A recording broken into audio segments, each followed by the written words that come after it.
ఆధునిక విద్య పెరిగెను అంతులేక,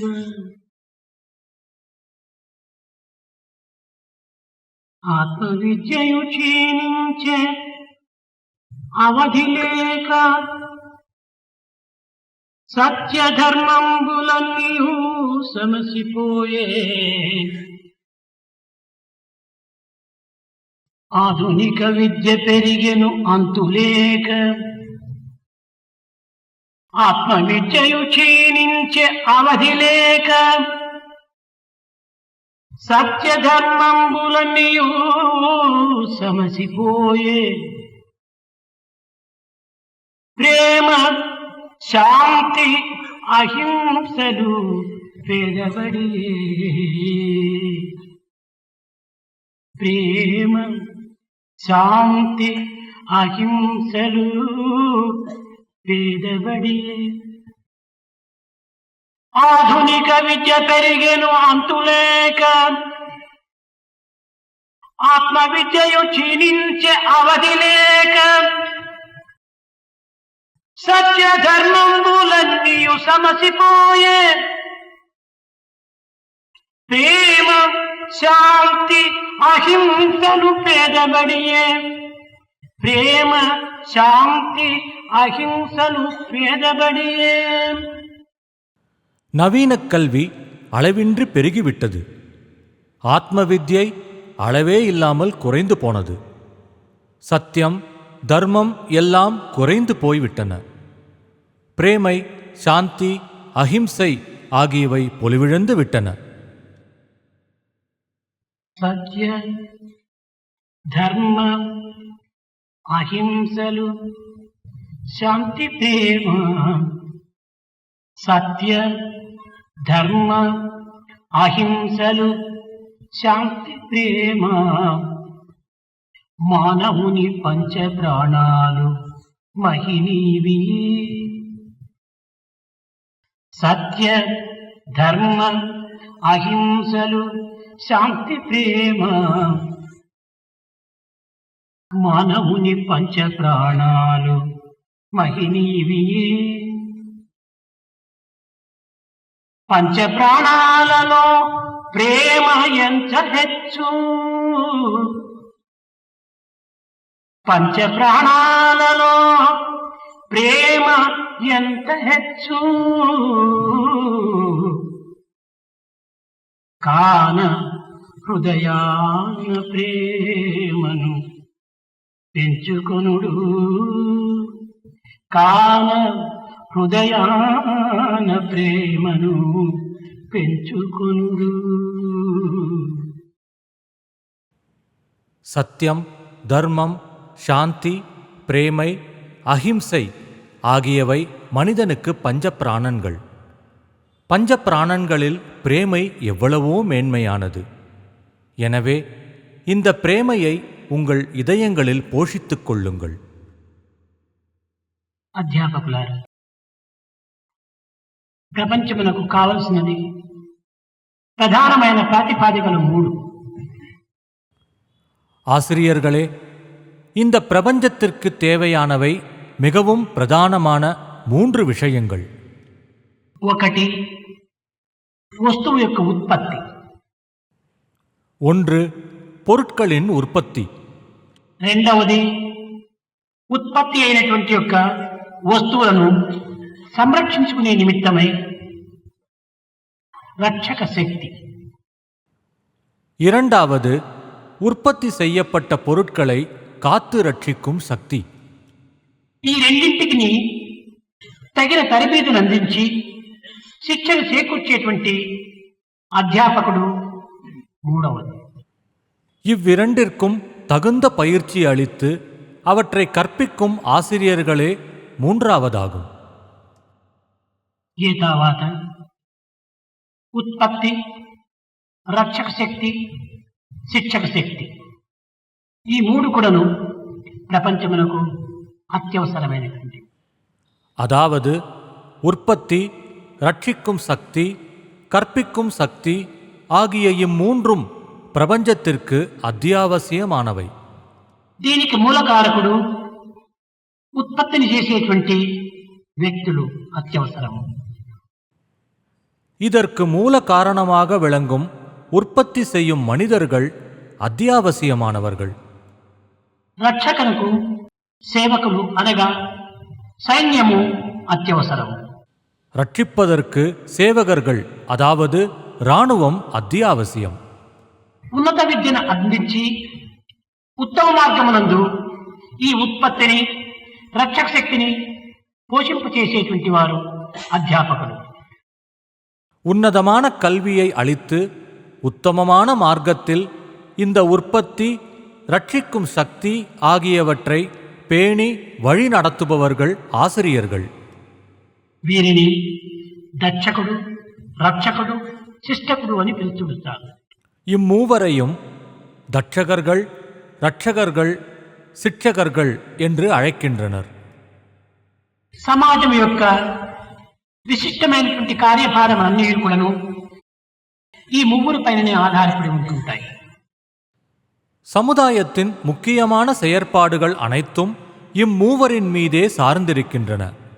ఇందులో ఏ ఒక్కరు లేకపోయినప్పటికీ ఈ యొక్క సంస్థ లేక సమాజము ప్రకృతి పూర్ణవంతము కానేరు.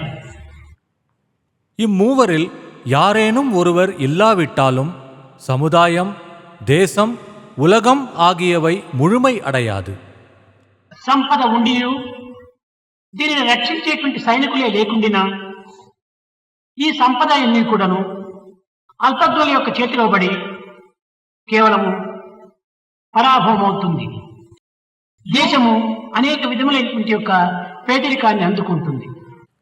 செல்வம் இருந்தும் அதை ரட்சிக்கும் இராணுவமே இல்லை என்றால் இந்த செல்வம் அனைத்தும் அற்பமான தவறானவர்களின் கைக்கு மாறி தேசமும் அநேக விதமான பாதிப்புகளுக்கு உள்ளாகும். ఉత్పత్తి క్షీణించి కేవలం సైన్యమునే పెంచుకుంటూ పోవటం చేత ఈ సైన్యము ప్రపంచములకు భారమవుతుంది. உற்பத்தி குறைந்து வெறும் இராணுவத்தை மட்டுமே பெருக்கிக் கொண்டு போவதால் இந்த இராணுவம் உலகிற்கு ஒரு சுமையாக ஆகிவிடும். ఉత్పత్తి యందు రక్షక యందు కూడాను సరైన తరబిదంచి శిక్షణ చేకూర్చేటువంటి యొక్క అధ్యాపకుడే లేకుండా కేవలము దేశమే ఒక అంధత్వమును పొందుతుంది. உற்பத்தி, இராணுவம் ஆகிய இரண்டிலும் தகுந்த பயிற்சி அளித்து கற்பிக்கும் ஆசிரியர்களே இல்லை என்றால் தேசமே இருண்டுவிடும். కనుక ఈ ముగ్గురు కూడాను అన్యోన్య ఆశ్రయితులు. எனவே இம்மூவரும் கூட ஒருவரை ஒருவர் சார்ந்திருப்பவர்களே. ఈ ముగ్గురు కూడాను ముక్కాల పీట వంటి వారు. இம்மூவரும் கூட ஒரு முக்காலியை போன்றவராவர். ఈ మూడు కాళ్ళు ఉండినంత మాత్రమున ఈ యొక్క ముక్కాల పీట ప్రయోజనం ఏమాత్రము ఉండదు. இந்த முக்காலிக்கு 3 கால்கள் மட்டுமே இருந்தால் பயனில்லை. ఈ మూడు కాళ్ల పైన సున్నితమైనటువంటి ఒక పీఠ ఉండాలి. இந்த 3 கால்களின் மீது ஓர் அழகான பீடம் இருக்க வேண்டும். ఈ పీటలే లేకుండా ఈ యొక్క మూడు కాళ్ళు కూడా నిరుపయోగమవుతాయి. இந்த பீடமே இல்லை என்றால் இம்மூன்று கால்களும் பயனற்றவையே. ఈ పీటను కూడాను ఈ మూడు కాళ్ళతో సంబంధపరిచి దానికి సరైనటువంటి యొక్క భద్రతను చేకూర్చాలి. இந்த பீடத்தையும் கூட இந்த 3 கால்களுடன் சம்பந்தப்படுத்தி சரியான முறையில் இணைக்க வேண்டும். ఈ పీటకు ఈ మూడు కాళ్లకు రెండింటికి సన్నిహిత సంబంధ బాంధవ్యం అనేటువంటిది కొన్ని స్క్రూలు వేసి తిప్పాలి. இந்த பீடத்தையும் 3 கால்களையும் சரியாக இணைப்பதற்கு சில ஸ்க்ரூக்களை வைத்து திருக வேண்டும். ఇవి మూడు కాళ్ళు, 3 கால்கள். ఇదే దీనికి సున్నితమైనటువంటి పీట. அவற்றின் மீதுள்ள பீடம். ఈ పీట ఈ కాళ్ళతో సన్నిహిత సంబంధ బాంధవ్యాన్ని కల్పించుకున్న వలన ఈ మూడింటికి 3 స్క్రూలు వేసి దీన్ని భద్రపరచాలి. இவை இரண்டையும் சேர்ப்பதற்கு அதில் 3 ஸ்க்ரூக்களை வைத்து திருகி அவற்றை உறுதியாக இணைக்க வேண்டும். అప్పుడే ఈ పీట మనకు ఉపయోగకరంగా ఉంటుంది. அப்போதுதான் இந்த பீடம் நமக்கு பயனுள்ளதாக இருக்கும். ఈ మూడు కాళ్లే ఉత్పత్తిదారులు, శిక్షక భటులు, రక్షకులు, అధ్యాపకులు. இந்த 3 கால்களே உற்பத்தி செய்பவர், ரட்சிப்பவர், ஆசிரியர்கள் ஆவர். ఈ పైన ఉండినటువంటి సున్నితమైనటువంటి పీటనే ప్రజా సమ్మిళితమైనటువంటి స్వరూపము. இவற்றின் மீதுள்ள அழகான பீடமே இவற்றுடன் இணைந்த மக்கள் ஆவர். కనుక ఈ ముగ్గురు కూడాను ఈ యొక్క ప్రజా సంబంధమైనటువంటి ప్రకృతి పైన కొన్ని విధమైనటువంటి ప్రేమాభిమానములను పెంచుకోవాలి. எனவே இம்மூவரும் மக்கள் சம்பந்தப்பட்ட பிரகிருதி மீது பிரேம அபிமானத்தை பெருக்கிக் கொள்ள வேண்டும். ఈ ప్రజలందరూ కూడాను నావారు.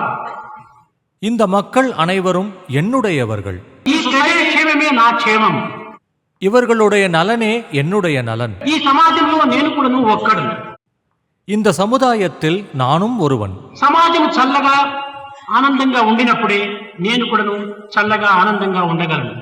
சமுதாயம் சௌகரியமாகவும் ஆனந்தமாகவும் இருக்கும் போதுதான் நானும் சௌகரியமாகவும் ஆனந்தமாகவும் இருக்க முடியும். కనుక నా సుక్షేమములన్నీ కూడాను సమాజంపై ఆధారపడి ఉన్నవి. எனவே என்னுடைய நலன் அனைத்தும் சமுதாயத்தை சார்ந்தே இருக்கிறது. అనేటువంటి ప్రేమ విశాలమైనటువంటిదిగా ఉంటుండాలి. அத்தகைய பிரேமை விசாலமானதாக இருக்க வேண்டும். ఈ ప్రేమ అనేటువంటి ఈ సున్నితమైనటువంటి పీఠను శాంతి, ధర్మము, సత్యము ఈ మూడు పీఠ యొక్క స్క్రూలతో దీన్ని భద్రపరచాలి. இந்த பிரேமை எனும் அழகான பீடத்தை சாந்தி, தர்மம், சத்தியம் ஆகிய 3 ஸ்க்ரூக்களால் உறுதியாக இணைக்க வேண்டும். కనుక ఈ ప్రేమను సత్య, ధర్మ, శాంతి ప్రేమలతో దానిని ఈ యొక్క మూడు సంస్థల ఎందుకు కూడాను సమ్మిళితమైనటువంటి యొక్క స్వరూపకంగా మనం సంబంధ బాంధవ్యాన్ని కల్పించుకున్నప్పుడే ఈ యొక్క ముక్కాలి పీఠ మనకు ఉపయోగకరంగా ఉంటుంది. எனவே இந்த பிரேமையை சத்தியம், தர்மம், சாந்தி ஆகியவற்றால் இணைத்து இம்மூன்று துறையினரையும் பிரிக்க முடியாத ஒன்றிணைந்த ஒரே ரூபமாக உருவாக்கும் போதுதான் இந்த முக்காலி நமக்கு உபயோகமானதாக இருக்கும். కనుక ఈ సత్య, ప్రేమ, శాంతి, అహింసల యొక్క తత్వము మానవత్వం లోపల ఒక విధమైన స్వరూపములుగా భావించి విశ్వసించి దాని నిత్య జీవితంలో ఉపయోగపెట్టుకునేటువంటి యొక్క పరిస్థితికి తెప్పించాలి. எனவே இந்த சத்தியம், பிரேமை, சாந்தி, அஹிம்சை ஆகியவை மானவத்துவத்தின் ஒரு ஸ்வரூபமே என கருதி நம்பி அதை அன்றாட வாழ்க்கையில் கடைபிடிக்கும் ஒரு சூழ்நிலையை கொண்டு வர வேண்டும். ఇప్పుడు ప్రేమ, సత్య, ధర్మ, శాంతి ఈ నాలుగింటి యొక్క సమ్మిళితమైనటువంటి స్వరూపమే అహింస. பிரேமை, சத்தியம், சாந்தி, தர்மம் ஆகிய 4 ஒன்றிணைந்த ஸ்வரூபமே அஹிம்சை. సత్య మార్గంలో జీవించేటువంటి వ్యక్తి హింసలో ప్రవేశించడు. சத்தியத்தின் பாதையில் செல்பவன் இம்சையில் இறங்க மாட்டான். ధర్మ మార్గమును అవలంబించేటువంటి వ్యక్తి హింసలో నిలిచడు. தர்ம மார்க்கத்தில் செல்பவன் இம்சை செய்ய மாட்டான். ప్రేమతో జీవించేటువంటి వ్యక్తి హింసకు ఏమాత్రం కూడా పాల్గొనడు. பிரேமையோடு வாழும் ஒருவன் இம்சையில் எம்மாத்திரமும் பங்கேற்க மாட்டான். శాంతంతో జీవించేటువంటి మానవుడు హింసలో ప్రవేశించడు. சாந்தமாக வாழும் ஒருவன் இம்சையில் இறங்கவே மாட்டான். కనుక సత్య, ధర్మ, శాంతి ప్రేమలతో నిండినటువంటి మానవుడు హింసలో ప్రవేశించడానికి ఏమాత్రం కూడా అవకాశం ఉండదు. ஆகவே சத்திய, தர்ம, சாந்தி, பிரேமை ஆகியவற்றால் நிறைந்த மனிதன் இம்சையில் இறங்குவதற்கு எம்மாத்திரமும் அவகாசமில்லை. కనుకనే సత్య, ధర్మ, శాంతి, ప్రేమ, అహింసలు మానవుడి యొక్క పంచ ప్రాణములుగా విశ్వసించడం అత్యవసరం. எனவேதான் சத்தியம், தர்மம், சாந்தி, பிரேமை, அஹிம்சை ஆகியவை மனிதனின் பஞ்ச பிராணன்கள் என்று நம்புவது அத்தியாவசியமாகும். ఈనాడు అన్నిటికీ ప్రధానమైనటువంటిది శిక్షక స్థానం. இன்று எல்லாவற்றை காட்டிலும் ஆசிரியர்களின் நிலையே முக்கியமானதாகும். కేవలం పాలకులు తమ పాలకా కర్తవ్యం మాత్రమే నిర్వర్తించుకుంటూ పోతారు. ஆட்சியாளர்கள் தம்முடைய ஆட்சி செய்வதற்கான கடமைகளை மட்டுமே நிர்வகித்துக் கொண்டு செல்வார்கள். కానీ శిక్షకులైనటువంటి అధ్యాపకులు పాలకులుగా కూడా తయారు చేసేటువంటి ఒక వ్యక్తులుగా ఉండాలి. ஆனால் கற்பிப்பவரான ஆசிரியர் ஆட்சியாளர்களையே உருவாக்கக்கூடியவராக இருக்க வேண்டும். కనుక యావత్ జగత్తు యొక్క సుక్షేమములన్నీ కూడాను అధ్యాపకుల యొక్క భావరాగములపైనే ఆధారపడి ఉంటుంటాయి. எனவே உலக அனைத்தின் நலன் ஆசிரியர்களின் விருப்பு மற்றும் உணர்வுகள் மீதே சார்ந்திருக்கும். ఈ విద్య అనేటువంటిది సా విద్య యా విముక్తై అనగా బాధలను, బంధములను, కష్టములను, విచారములను దూరముగా ఉంచి శాంతి, సంతోషములను అందించేటువంటిది విద్య. கல்வி என்பது துன்பங்கள், பந்தங்கள், கஷ்டங்கள், கவலைகள் ஆகியவற்றை நீக்கி శాంతిயையும் சந்தோஷத்தையும் అளிக்கும் ஒன்றாகும். నిజముగా మనకు గ్రంథమనగా ఈ ప్రపంచమే మనకు సరైనటువంటి గ్రంథం. உண்மையில் புத்தகம் என்றால் இந்த பிரபஞ்சமே நமக்கு சரியான புத்தகம் ஆகும். కర్మనే నిజమైనటువంటి అధ్యాపకుడు. కర్మమే ఉన్మయాన ఆసిరియర్. కనుకనే మన కర్మలు సద్వినియోగపరిచేటువంటి కర్మలుగా, పవిత్రమైనటువంటి కర్మలుగా, సత్యమైనటువంటి కర్మలుగా, దివ్యమైనటువంటి కర్మలుగా మనము ఆచరించినప్పుడే ఈ యొక్క ప్రపంచం అనేటువంటి గ్రంథమును మనం అనుసరించినటువంటి వారం అవుతాం. எனவே நம்முடைய கர்மாக்கள் நல்லவையாக, பவித்திரமான, சத்தியமான, திவ்யமான கர்மாக்களாக நாம் கடைபிடித்தால்தான் பிரபஞ்சம் என்ற இந்த புத்தகத்தை అనుసరిத்தவர்களாக ఆவோம். కేవలం ఈ గ్రంథము ప్రపంచం ఒట్టి గ్రంథము మాత్రమే కాదు, ఒక్కొక్క సమయం నందు అది ప్రధానమైనటువంటి యొక్క అధ్యాపకులను రూపొందుతుంది. இந்த பிரபஞ்சம் வெறும் புத்தகம் மட்டுமன்று, ஒவ்வொரு சமயத்தில் அது பிரதானமான ஆசிரியரின் ரூபத்தையும் ஏற்கிறது. ప్రపంచంతో మనం నేర్చుకోవాల్సినటువంటివి, నేర్చుకొనుచున్నటువంటివి ఎన్నో ఉంటున్నవి. பிரபஞ்சத்தில் இருந்து நாம் கற்றுக்கொள்ள வேண்டியவை எத்தனையோ உள்ளன. అందువల్లే nature is the best teacher అన్నారు. அதனால்தான் nature is the best teacher, இயற்கையே தலை சிறந்த ஆசிரியர் என்றனர். ఇక్కడ నేచర్ అనగా ఏమిటి? இங்கு நேச்சர் என்றால் என்ன? ఈ ఇంగ్లీష్ పదముల్లో అనేక విధమైనటువంటి అర్థములంతా కూడా ఏర్పడుతుంటాయి. இந்த ఆంగ్ల వార్తకు పలవిధமான பொருள் இருக்கின்றன. ప్రకృతి యొక్క వాతావరణం అని కూడా అనుకుంటారు. பிரகிருதி, இயற்கையின் சூழ்நிலை என்றும் பொருள் கொள்ளலாம். కానీ ప్రకృతి అనగా ఏమిటి? ஆனால் பிரகிருதி என்றால் என்ன? మన దేహాన్ని కూడా ప్రకృతి అని పిలవవచ్చు. நம் தேகத்தை பிரகிருதி என அழைக்கலாம். కర్ణాటక దేశంలో ఈ దేహానికి ఒక విధమైనటువంటి ప్రకృతి అనే ఉపయోగపెడుతుంటారు. கர்நாடகாவில் தேகத்தை பிரகிருதி என்றே குறிப்பிடுகின்றனர். నా ప్రకృతి సరిలేదు అంటుంటారు. என் பிரகிருதி சரியாக இல்லை என்பார்கள். అనగా నా ఆరోగ్యం సరిలేదు అని. அதாவது என் ஆரோக்கியம் சரியாக இல்லை என்று பொருள். కనుక మన యొక్క ప్రకృతి తత్వం అనగా ఏమిటి? మన యొక్క దేహ సంబంధమైనటువంటి యొక్క నడతలు, క్రియలు, భావములు, పలుకులు, తలంపులు అన్ని కూడా సక్రమమైనట్టుగా ఉండాలి. எனவே நம்முடைய பிரகிருதி தத்துவம் என்பது என்னவென்றால், நம்முடைய தேக சம்பந்தப்பட்ட நடத்தைகள், செயல்கள், உணர்வுகள், பேச்சுக்கள், சிந்தனைகள் ஆகிய அனைத்தும் முறையானதாக இருக்க வேண்டும். మనం బోధించవలసినటువంటివి మన నడతలను బోధించాలి, సక్రమమైనటువంటి నడతలుగా ఉండాలి. நாம் போதிக்க வேண்டியதை நம் நடத்தை போதிக்க வேண்டும், சரியான நடத்தையாக இருக்க வேண்டும். మన పలుకులు ఉపయోగకరమైనటువంటివిగాను, పరులను నొప్పించినటువంటి యొక్క పలుకులుగా ఉంటుండాలి. நம்முடைய வார்த்தைகள் பயனுள்ளவையாகவும் பிறரை நோகடிக்காதவையாகவும் இருக்க வேண்டும். మన తలంపులు కూడాను ఏ విధమైనటువంటి యొక్క తప్పు మార్గములకు ప్రవేశించినటువంటి తలంపులుగా ఉంటుండాలి. நம்முடைய எண்ணங்களும் கூட எவ்விதமான தவறான பாதைக்கு வழிவகுக்கும் எண்ணங்களாக இல்லாமல் இருக்க வேண்டும். ఇలాంటి నిత్య జీవితంలో మనం ఆచరించేటువంటి యొక్క విషయములను విద్యార్థులకు బోధించడమే నిజమైనటువంటి ప్రధానమైనటువంటి బోధ. இவ்வாறு அன்றாட வாழ்க்கையில் நாம் கடைபிடிக்கக்கூடிய விஷயங்களை மாணவர்களுக்கு போதிப்பதே உண்மையான முக்கியமான கல்வியாகும். విద్యార్థుల యొక్క శక్తి సామర్థ్యములను కేవలం గురువు నుండి పొందినటువంటి ప్రసాదములుగా విశ్వసించాలి. மாணவர்களிடம் உள்ள சக்தி சாமர்த்தியங்கள் குருமார்களிடமிருந்து பெற்ற பிரசாதமே என்று நம்ப வேண்டும். గురువుల యొక్క విలువ విద్యార్థుల యొక్క విజయాలపైనను వారి నడతలపైనను ఆధారపడి ఉండాలి. குருமார்களின் மதிப்பு மாணவர்கள் வாழும் விதம், அவர்களின் நடத்தை ஆகியவற்றை சார்ந்து இருக்கிறது. ఒక విద్యార్థి తన విజయం పైన, తన నడత పైనను సక్రమమైనటువంటి పేరును పొందినాడంటే తన యొక్క గురువు సరైనటువంటి వాడనే అర్థం.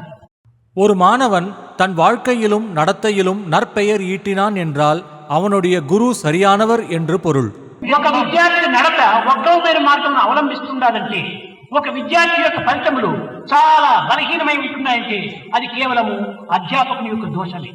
ஒரு மாணவனின் நடத்தை விரும்பத்தகாத வழியில் செல்கிறது, அவன் பெற்ற மதிப்பெண்கள் குறைவாகவும் இருக்குமானால் அது அவனுடைய ஆசிரியரின் குறையே. ఒకానొక సమయంలో కాళిదాసు చరిత్ర యందు ఇరువురు గురువులు వాదోపవాదములకు సిద్ధమయ్యారు. ஒரு சமயம் காளிதாசர் சரித்திரத்தின் மீது 2 குருமார்கள் வாதம் செய்வதற்கு தயாராயினர். ఇరువురు కూడా సమానమైనటువంటి యొక్క శక్తి సామర్థ్యం కలిగిన పండితులే కనుక ఎంత కాలమైనప్పటికీ ఎవరు కూడా బలహీనులు కాలేదు.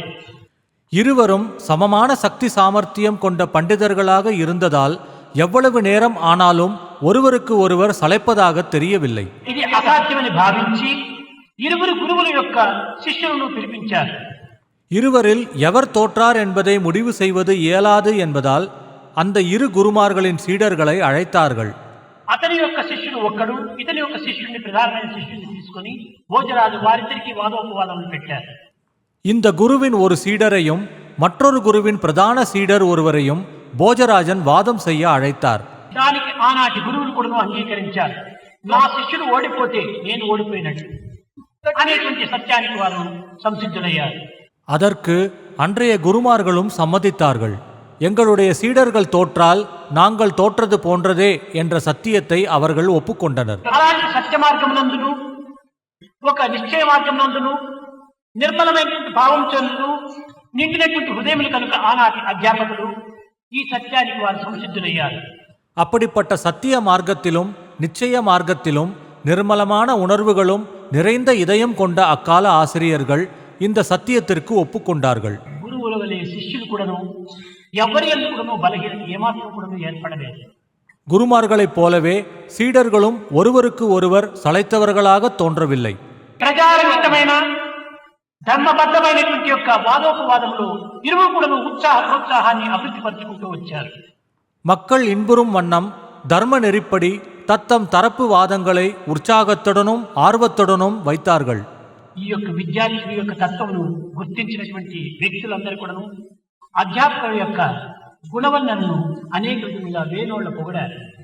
இந்த சீடர்களின் திறனை கண்ணுற்றவர்கள் இவர்களின் குருமார்கள் எப்பேற்பட்ட குணவான்கள் என்று பலவிதமாக புகழ்ந்தனர். కనుక అధ్యాపకుల యొక్క శక్తి సామర్థ్యములు విద్యార్థుల యొక్క విజయాలపైనను వారి నడతలపైనను గుర్తించడానికి వీలవుతుంది. எனவே ஆசிரியர்களின் சக்தி சாமர்த்தியங்களை மாணவர்கள் பெறும் வெற்றியிலும் அவர்களுடைய நடத்தையிலும் காண முடியும். అలాంటి అధ్యాపకులుగా మనం తయారైనప్పుడే మన అభిష్టం కానీ మన యొక్క అనుకున్నటువంటి యొక్క సంకల్పములు కానీ పూర్ణత్వాన్ని పొందడానికి అవకాశం ఉంటుంటాయి. அப்படிப்பட்ட ஆசிரியர்களாக நாம் உருவானால்தான் நம்முடைய விருப்பங்கள் ஆகட்டும் நாம் எண்ணியவை ஆகட்டும் பூரணத்துவம் பெறுவதற்கான வாய்ப்பு உள்ளது. నిజముగా ఈ జగత్తులకు అధ్యాపకుల కంటే అధికమైనటువంటి శక్తి సామర్థ్యముల వారు ఎవరు కూడా ఉండరనే చెప్పవచ్చు. உண்மையில் இந்த உலகில் ஆசிரியர்களை விட அதிக சக்தி சாமர்த்தியங்கள் கொண்டவர்கள் எவருமே இல்லை என்று கூறலாம்.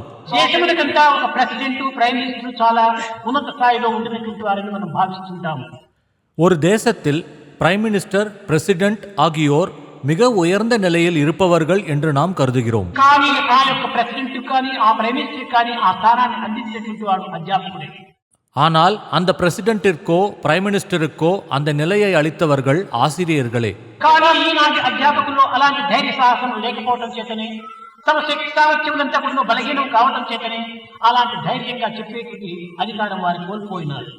ஆனால் இந்நாளைய ஆசிரியர்களிடம் அப்படிப்பட்ட தைரிய சாகசங்கள் இல்லாமல் போனதாலும் அவர்களுடைய சக்தி சாமர்த்தியங்கள் வலுவிழந்து போனதாலும் அவ்வாறு தைரியமாக சொல்லும் அதிகாரத்தை இழந்து விட்டார்கள்.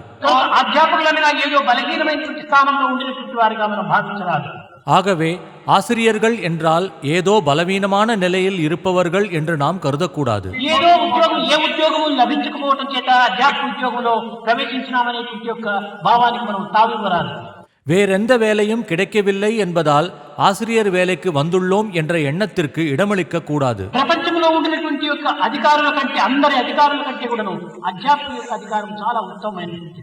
பிரபஞ்சத்தில் உள்ள அனைத்து அதிகார பதவிகளையும் விட ஆசிரியர்களின் பதவி அதிகாரமே மிகவும் உத்தமமானதாகும். ఎప్పుడు దానిని సద్వినియోగపరుచుకున్నప్పుడే వారు పూర్ణ అధికారులు. எப்போது அதை நல்ல முறையில் பயன்படுத்தும் போதுதான் அவர்களுக்கு பூரண அதிகாரம் கிடைக்கிறது. నిజముగా మానవుని యందు పవిత్రమైనటువంటి భావములు, మానవతా అధికారములు, గుణములు కూడా అభివృద్ధి పరచుకోవాలి. உண்மையில் மனிதனிடம் பவித்திரமான பாவங்கள், மனித பண்புகள், குணங்கள் ஆகியவற்றை அபிவிருத்தி செய்து கொள்ள வேண்டும். ఆ మానవతా విలువలే సత్య, ధర్మ, శాంతి, ప్రేమ, అహింస. அந்த மனித விழுமியங்களே சத்தியம், தர்மம், சாந்தி, பிரேமை, அஹிம்சை. ఒక చిన్న ఉదాహరణ, ஒரு சின்ன உதாரணம். మనం చేతికి ఒక వాచ్ కట్టుకుంటున్నాం. நாம் கையில் ஒரு வாட்சை கட்டிக்கொள்கிறோம். ఈ వాచ్ యొక్క అంతరార్థం ఏమిటి? దానిని కాలం నిరూపించేటువంటిది. இந்த வாட்சின் உட்பொருள் என்ன? காலத்தை காட்டுவதுதான். కేవలం కాలం నిర్ణయించడం మాత్రమే కాదు, అలంకారానికి కూడా ఒక అవకాశం ఉంటుండాలి. வெறும் காலத்தை காட்டுவது மட்டுமன்று, அது ஒரு அலங்கார பொருளும் கூட. ఈనాటి మన యొక్క వాచ్లన్నీ కూడా కేవలము కాలము నిరూపించడము, అలంకారంగా ఏదో కొన్ని రకరకమైనటువంటి చైన్లంతా వేసుకొని దానిని అలంకారంగా ధరించడము మనం అనుభవిస్తున్నాం. இந்நாளில் நாம் கட்டும் வாட்சுகள் அனைத்தும் ஏதோ நேரத்தை பார்க்கவும் ரகரகமான சங்கிலிகளைக் கொண்டு அதை ஒரு அலங்காரப் பொருளாக அணியவும் செய்கிறோம். పూర్వం ఈ వాచ్లంతా వచ్చినప్పుడు మన భారతీయులు దీన్ని చూసి ఏదో విచిత్రంగా కూడా భావించేటువంటి వారు. முன்பு இந்த வாட்சுகள் வந்தபோது நம்முடைய பாரதீயர்கள் இதைக் கண்டு இவற்றை ஏதோ ஒரு விசித்திரமான பொருளாக கருதினார்கள். దీనికి నేను 9వ సంవత్సరం ఈ దేహాన్ని అప్పుడు నేను చెప్పాను, ఎడమ చేతి కడాన ఎందు తెల్తల పిల్ల తూము పట్టుడి గట్టి ఆలాడగట్టారు ఏటి వేషాలపై, కంటితో చూచేకి కాని అవతారాలు ఏటి వేషాలపై. சுவாமிக்கு 9 வயது இருக்கும்போது ஒரு பாடலை பாடினேன். இடது மணிக்கட்டில் ஏதோ வெண்ணிற வில்லை தோள்பட்டையினால் கட்டி தொங்கும் வகையில் கட்டுகின்றனர். என்ன வேஷங்களையா இவை, கண்ணால் காண சகிக்காத அவதாரங்கள், என்ன வேஷங்களையா இவை. అనగా ఇది కేవలం ఏదో తెల్ల పిల్ల ఓ తోలు పట్టి కట్టి వేలాడి వేస్తుంటే ఎందుకోసం కడుతున్నారు అన్నట్టుగా ప్రజలు చాలా విభ్రాంత పడేటువంటి వాడు. ஏதோ இது ஒரு வெண்ணிற வில்லை, அதை ஒரு தோலினால் ஆன பட்டையை கொண்டு இடது மணிக்கட்டில் கட்டிக்கொள்வதை பார்த்த மக்கள் இதை எதற்காக கட்டிக்கொள்கிறார்கள் என ஆச்சரியப்பட்டனர்.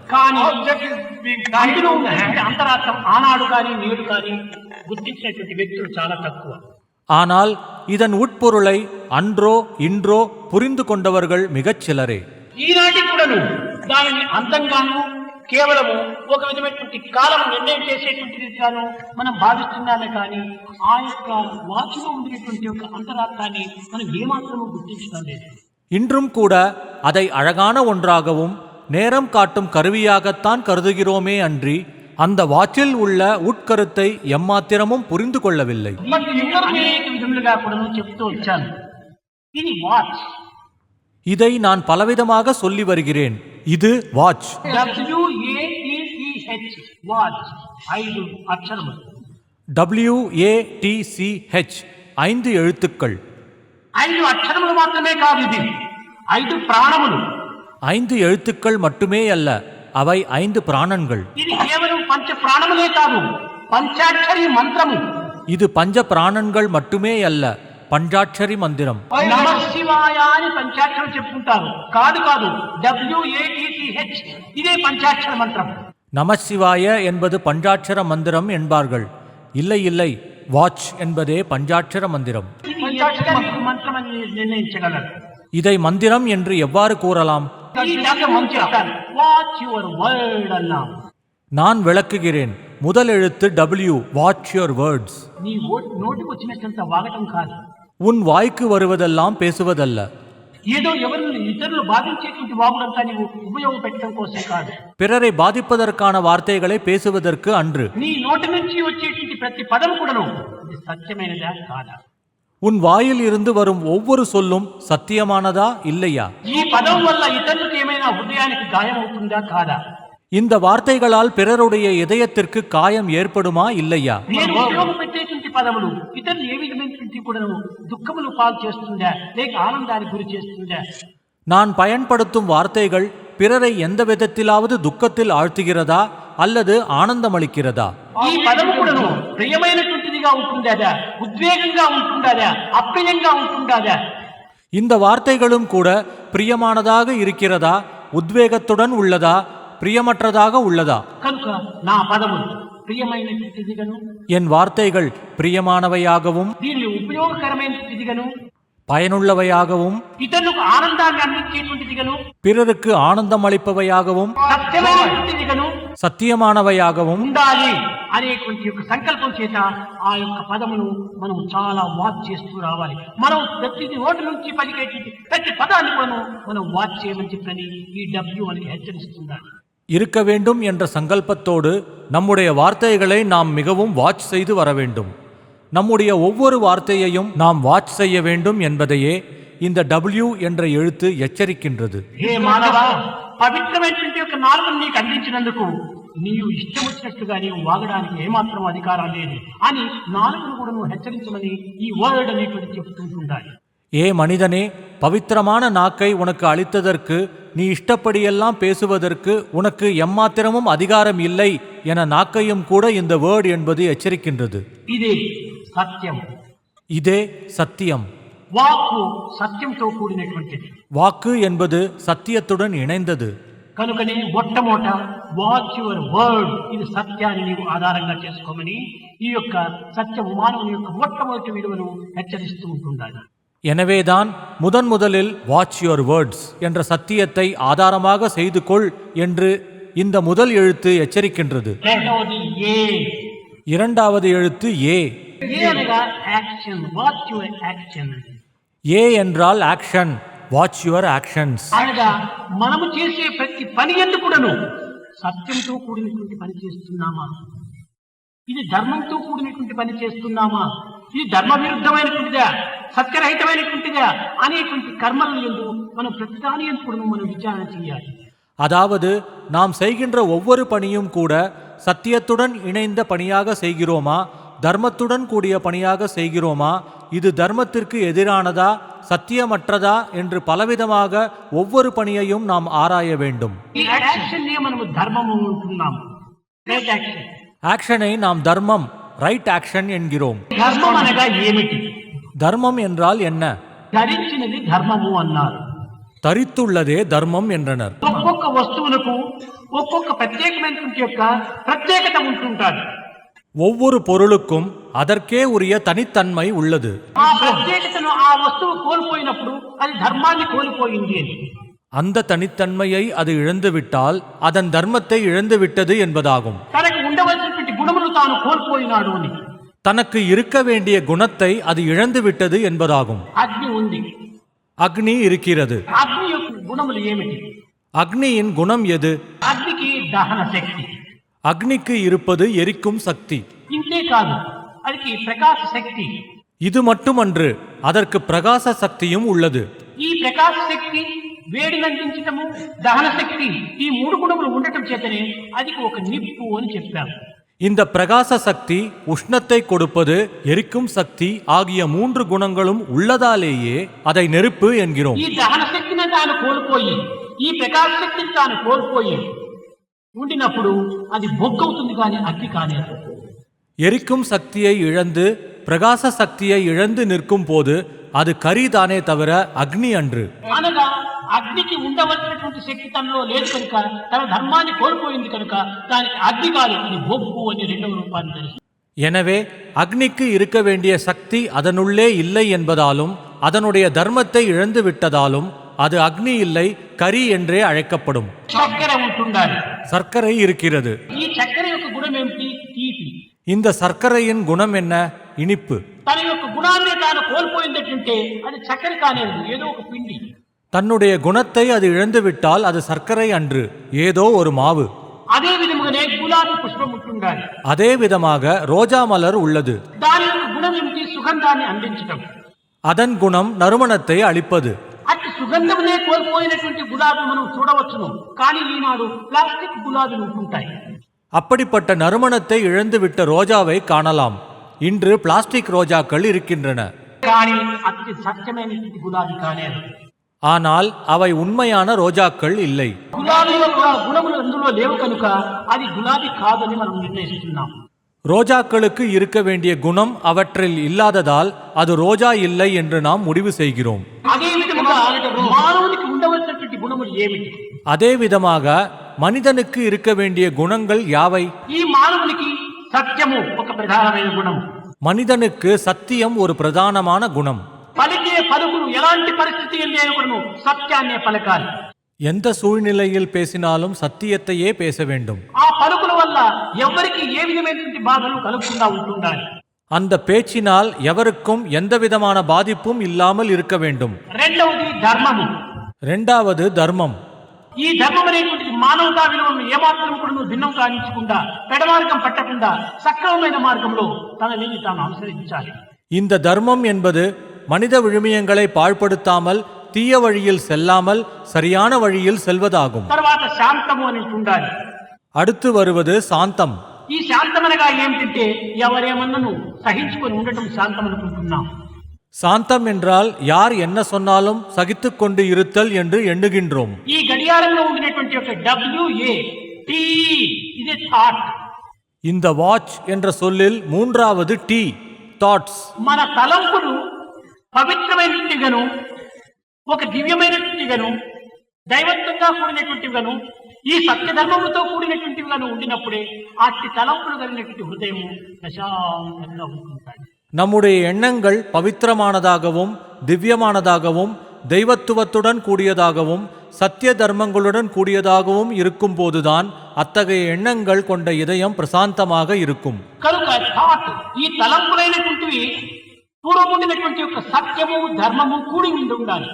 ஆகவே இந்த தாட்ஸ் எண்ணங்களானவை சத்தியம் தர்மம் ஆகியவற்றோடு சேர்ந்திருக்க வேண்டும். సత్య ధర్మములతో హృదయం లోపల పవిత్రమైన తలంపులుగా ఉండినప్పుడు శాంతి అనేటువంటిది సహజంగానే మనకి ఏర్పడుతుంది. சத்திய தர்மங்களுடன் இதயத்தினுள்ளே பவித்திரமான எண்ணங்களாக இருக்கும் போது சாந்தி என்பது நமக்கு சகஜமாகவே ஏற்படுகிறது. దీనికి ఒక చిన్న ఉదాహరణ. இதற்கொரு சிறிய உதாரணம். ఎవరైనా మనల్ని దూషించారు, யாரோ ஒருவர் நம்மை தூற்றுகிறார் లేక విమర్శించారు, அல்லது விமர்சிக்கிறார். ఆ సమయం లోపల కేవలం ఆ పదవులను మాత్రమే నీవు ఆధారం చేసుకుని నీ ఉద్రేకుడై వారిపైన నీవు దుంకుకూడదు. அந்த சமயத்தில் அவர்களுடைய வார்த்தைகளை மட்டுமே பொருட்படுத்தி அவர்கள் மீது ஆத்திரப்படக்கூடாது. అతను పలికినటువంటి పలుకులు సత్యమైనటువంటివా, ఆ దోషంలో నాలో ఉండినటువంటివా కాదా అని సత్యాన్ని మనం విచారించాలి. அவர் பேசிய வார்த்தைகள் சத்தியமானவையா, அந்த குறைகள் என்னுள்ளே இருக்கின்றனவா இல்லையா என்ற சத்தியத்தை கண்டறிய வேண்டும். అతను నిందించేటువంటి నిందలు నా ధర్మముకు విరుద్ధమైనటువంటివా లేక బద్ధమైనటువంటివా, அவர் நிந்திப்பது என்னுடைய நடத்தைக்கு தகுமா இல்லையா, నా యొక్క నడతలు అతని విమర్శలకు కానిటువంటివి అయినప్పుడు, నా పలుకులు అతని విమర్శలకు ఏమాత్రం కూడా సంబంధం లేనటువంటి అయినప్పుడు నేను ప్రశాంతంగానే ఉంటుండాలి. నేను ఎందుకు ఉద్రేకానికి అవకాశం ఇవ్వాలి? என்னுடைய நடத்தை அவருடைய விமர்சனத்துக்கு உரியதாக இல்லாத போது, என்னுடைய பேச்சு அவருடைய விமர்சனத்துக்கு எம்மாத்திரமும் சம்பந்தம் இல்லாத போது நான் சாந்தமாகத்தானே இருக்க வேண்டும். ஏன் ஆத்திரப்பட வேண்டும்? వాచ్ యువర్ టంగ్ అనగా వర్డ్, వాచ్ యువర్ యాక్షన్, ఈ రెండింటినీ నువ్వు వాచ్ చేసినప్పుడు శాంతం సహజంగానే వస్తుంది. எனவே வாட்ச் யுவர் டங், அதாவது வேர்ட், வாட்ச் யுவர் ஆக்ஷன், இவ்விரண்டையும் நீ வாட்ச் செய்யும் போது சாந்தம் சகஜமாகவே வருகிறது. శాంతము అనేటువంటిది మహర్షి యొక్క ఆభరణం. சாந்தம் என்பது மகரிஷிகளின் ஆபரணமாகும். ఈ శాంతము అనేటువంటిది స్వార్థపరుల దగ్గర ఉండడానికి ఏమాత్రమూ అంగీకరించదు. இந்த சாந்தமானது சுயநலவாதிகளிடம் இருப்பதற்கு ஒப்புக்கொள்ளாது. అహంకారం కలిగినటువంటి వాడిని చూస్తే పరిగెత్తిపోతుంది శాంతం. அகந்தை கொண்டவனை பார்த்தால் சாந்தம் ஓடியே போய்விடும். మనకు శాంతము సత్యముతో ధర్మంతో ఉండినటువంటి వాడి దగ్గర మాత్రమే తాను నివాసం చేస్తుంది. ஆகவே சத்தியத்துடன் தர்மத்துடன் இருப்பவனிடம் மட்டும்தான் சாந்தம் உரைகின்றது. స్వార్థ అహంకార రాగములతో కూడినటువంటి వారి దగ్గర ఏమాత్రం కూడా క్షణమైన నిలిచదు. சுயநலம், அகந்தை, திமிர் ஆகியவற்றை கொண்டோரிடம் ஒரு கணம் கூட சாந்தம் இருக்காது. కనుక నీ శాంతం అనేటువంటి సత్య ధర్మముతో కూడినప్పుడు ఆ తలంపులు అవే శాంతంగా రూపొందుతాయి. ஆகவே சாந்தம் என்னவெனில் எண்ணங்கள் சத்திய தர்மங்களுடன் கூடியதாக இருக்கும் போது அதுவே சாந்தமாக ஆகிறது. Character, watch your character. Watch, இதில் நாலாவது சி, வாட்ச் யுவர் கேரக்டர். మానవునికి ప్రధానమైనటువంటి ప్రాణం అదే. இதுவே மனிதனுக்கு முக்கியமாக உயிராய் விளங்குகிறது. క్యారెక్టర్ ఇస్ 3/4 లైఫ్ అన్నారు. Character is 3/4 of life. வாழ்க்கையின் 4/3 கேரக்டர் என்றனர். దానినే మనము ప్రేమనే మన ప్రాణం. பிரேமையே நம் உயிராகும். ప్రేమ లేనిటువంటి జీవితము కేవలము జీవించుకును మరణించినటువంటి వారితో సమానం. பிரேமை இல்லாத வாழ்க்கையானது வாழ்ந்தும் மரணித்தவர்களுக்கு சமமானவர் ஆவர். కనుక ఇది ప్రేమ ఒక విధమైనటువంటి ప్రధానమైనటువంటి యొక్క గుణం. ஆகவே பிரேமை என்பது முக்கியமான குணமாகும். దానిని నువ్వు చక్కగా విచారించు. அதை நாம் மிக கவனமாக கருத்தில் கொள்ள வேண்டும். క్యారెక్టర్ అనగా కేవలము సదాచారంలో ఉండటము, கேரக்டர் என்றால் ஏதோ நல்லொழுக்கத்தை கடைபிடித்தல், అన్యాయంలో ప్రవేశించకుండా ఉండటము, அநியாயங்களில் பங்கு கொள்ளாது இருத்தல், అక్రమాలు చేయకుండా ఉండటము, அக்கிரமங்கள் செய்யாமல் இருத்தல், ఇంత మాత్రమే కాదు, இவை மட்டுமே அல்ல. మానవత్వాన్ని మలుచుకోవాలి. క్యారెక్టర్ கேரக்டர் என்பது மானவத்துவத்தை வளர்த்து கொள்வதாகும். క్రియాశీలత వెల్లివిరియాలి. ஒருவரின் நன்னடத்தை மிக தீவிரமாக வெளிப்பட வேண்டும். సమాజం యొక్క సౌభాగ్యాన్ని అభివృద్ధిపరచాలి. சமுதாயத்தின் சௌபாக்கியத்தினை பெருக்க வேண்டும். ఇంటియే కాదు, ఆత్మ కోసం బ్రతకాలి కానీ అన్నం కోసం బ్రతకూడదు. இது மட்டுமன்று, ஆத்மாவுக்காக வாழ வேண்டுமே தவிர அன்னத்துக்காக அன்று. నిజముగా ఈ విధమైనటువంటి గుణము లేనటువంటి యొక్క జీవితము దీపము లేని కొంప వంటిది. உண்மையில் இத்தகைய குணங்களற்ற வாழ்க்கை விளக்கில்லாத வீடு போன்றது. తాడు తెగినటువంటి గాలిపటం వంటిది. நூலருந்த பட்டம் போன்றது. చల్లని కాసు వంటిది. செல்லா காசு போன்றது. ఇలాంటి జీవితం అనేటువంటి దాన్ని మొట్టమొదట మనము సరి అయిన మార్గంలో క్యారెక్టర్ కు తగినటువంటి విలువను అందించాలి. எனவே நம் வாழ்க்கையில் கேரக்டருக்கு மிக முக்கியமான இடத்தை கொடுக்க வேண்டும். అదే ప్రేమ, அதுவே பிரேமை, నిస్వార్థమైన ప్రేమ, தன்னலமற்ற பிரேமை, నిరహంకారమైనటువంటి ప్రేమ, அகங்காரமற்ற பிரேமை, నిరాడంబరమైనటువంటి ప్రేమ. ஆடம்பரமற்ற பிரேமை. ఈ ప్రేమని మన నిజమైన క్యారెక్టర్. இந்த பிரேமையே நம்முடைய நிஜமான கேரக்டர். ఇదే నిత్యమైనటువంటిది. இதுவே நித்தியமானது. ఇదే సత్యస్వరూపాన్ని ధరించేటువంటిది. இதுவே சத்திய வடிவை தரிக்கக்கூடியது. ఈ క్యారెక్టర్ కూడా ఉండేటువంటి సత్యము, ధర్మము, శాంతి ఈ మూడింటితో కూడినటువంటిదిగా ఉంటుండాలి. இந்த கேரக்டர் சத்தியம், தர்மம், சாந்தி ஆகிய மூன்றோடு சேர்ந்திருக்க வேண்டும். నా గుణము సత్యంతో ఉన్నదా, ధర్మంతో ఉన్నదా, శాంతంతో ఉన్నదా అని దాన్ని వాచ్ చేయాలి. என்னுடைய குணம் சத்தியத்துடன் உள்ளதா, தர்மத்துடன் உள்ளதா, சாந்தியுடன் உள்ளதா என்று வாட்ச் கவனிக்க வேண்டும். ఉన్నటువంటి ఈ మూడింటిని మనం చక్కగా విచారించుకుంటే క్యారెక్టర్ యొక్క స్వస్వరూపాన్ని ధరిస్తుంది. இம்மூன்றையும் ஒருவர் கவனத்தில் கொள்வாரேயானால் அங்கு கேரக்டர் ஒளிரும். ఇది నాలుగవ గుణం. இது நான்காவது குணம். ఇంకా ఐదవది హెచ్, వాచ్ యువర్ హార్ట్ అని. இனி ஐந்தாவது ஹெச், வாட்ச் யுவர் ஹார்ட். ఈ హార్ట్ అనగా ఏమిటి? ఫిజికల్ హార్ట్, இந்த ஹார்ட் என்றால் என்ன?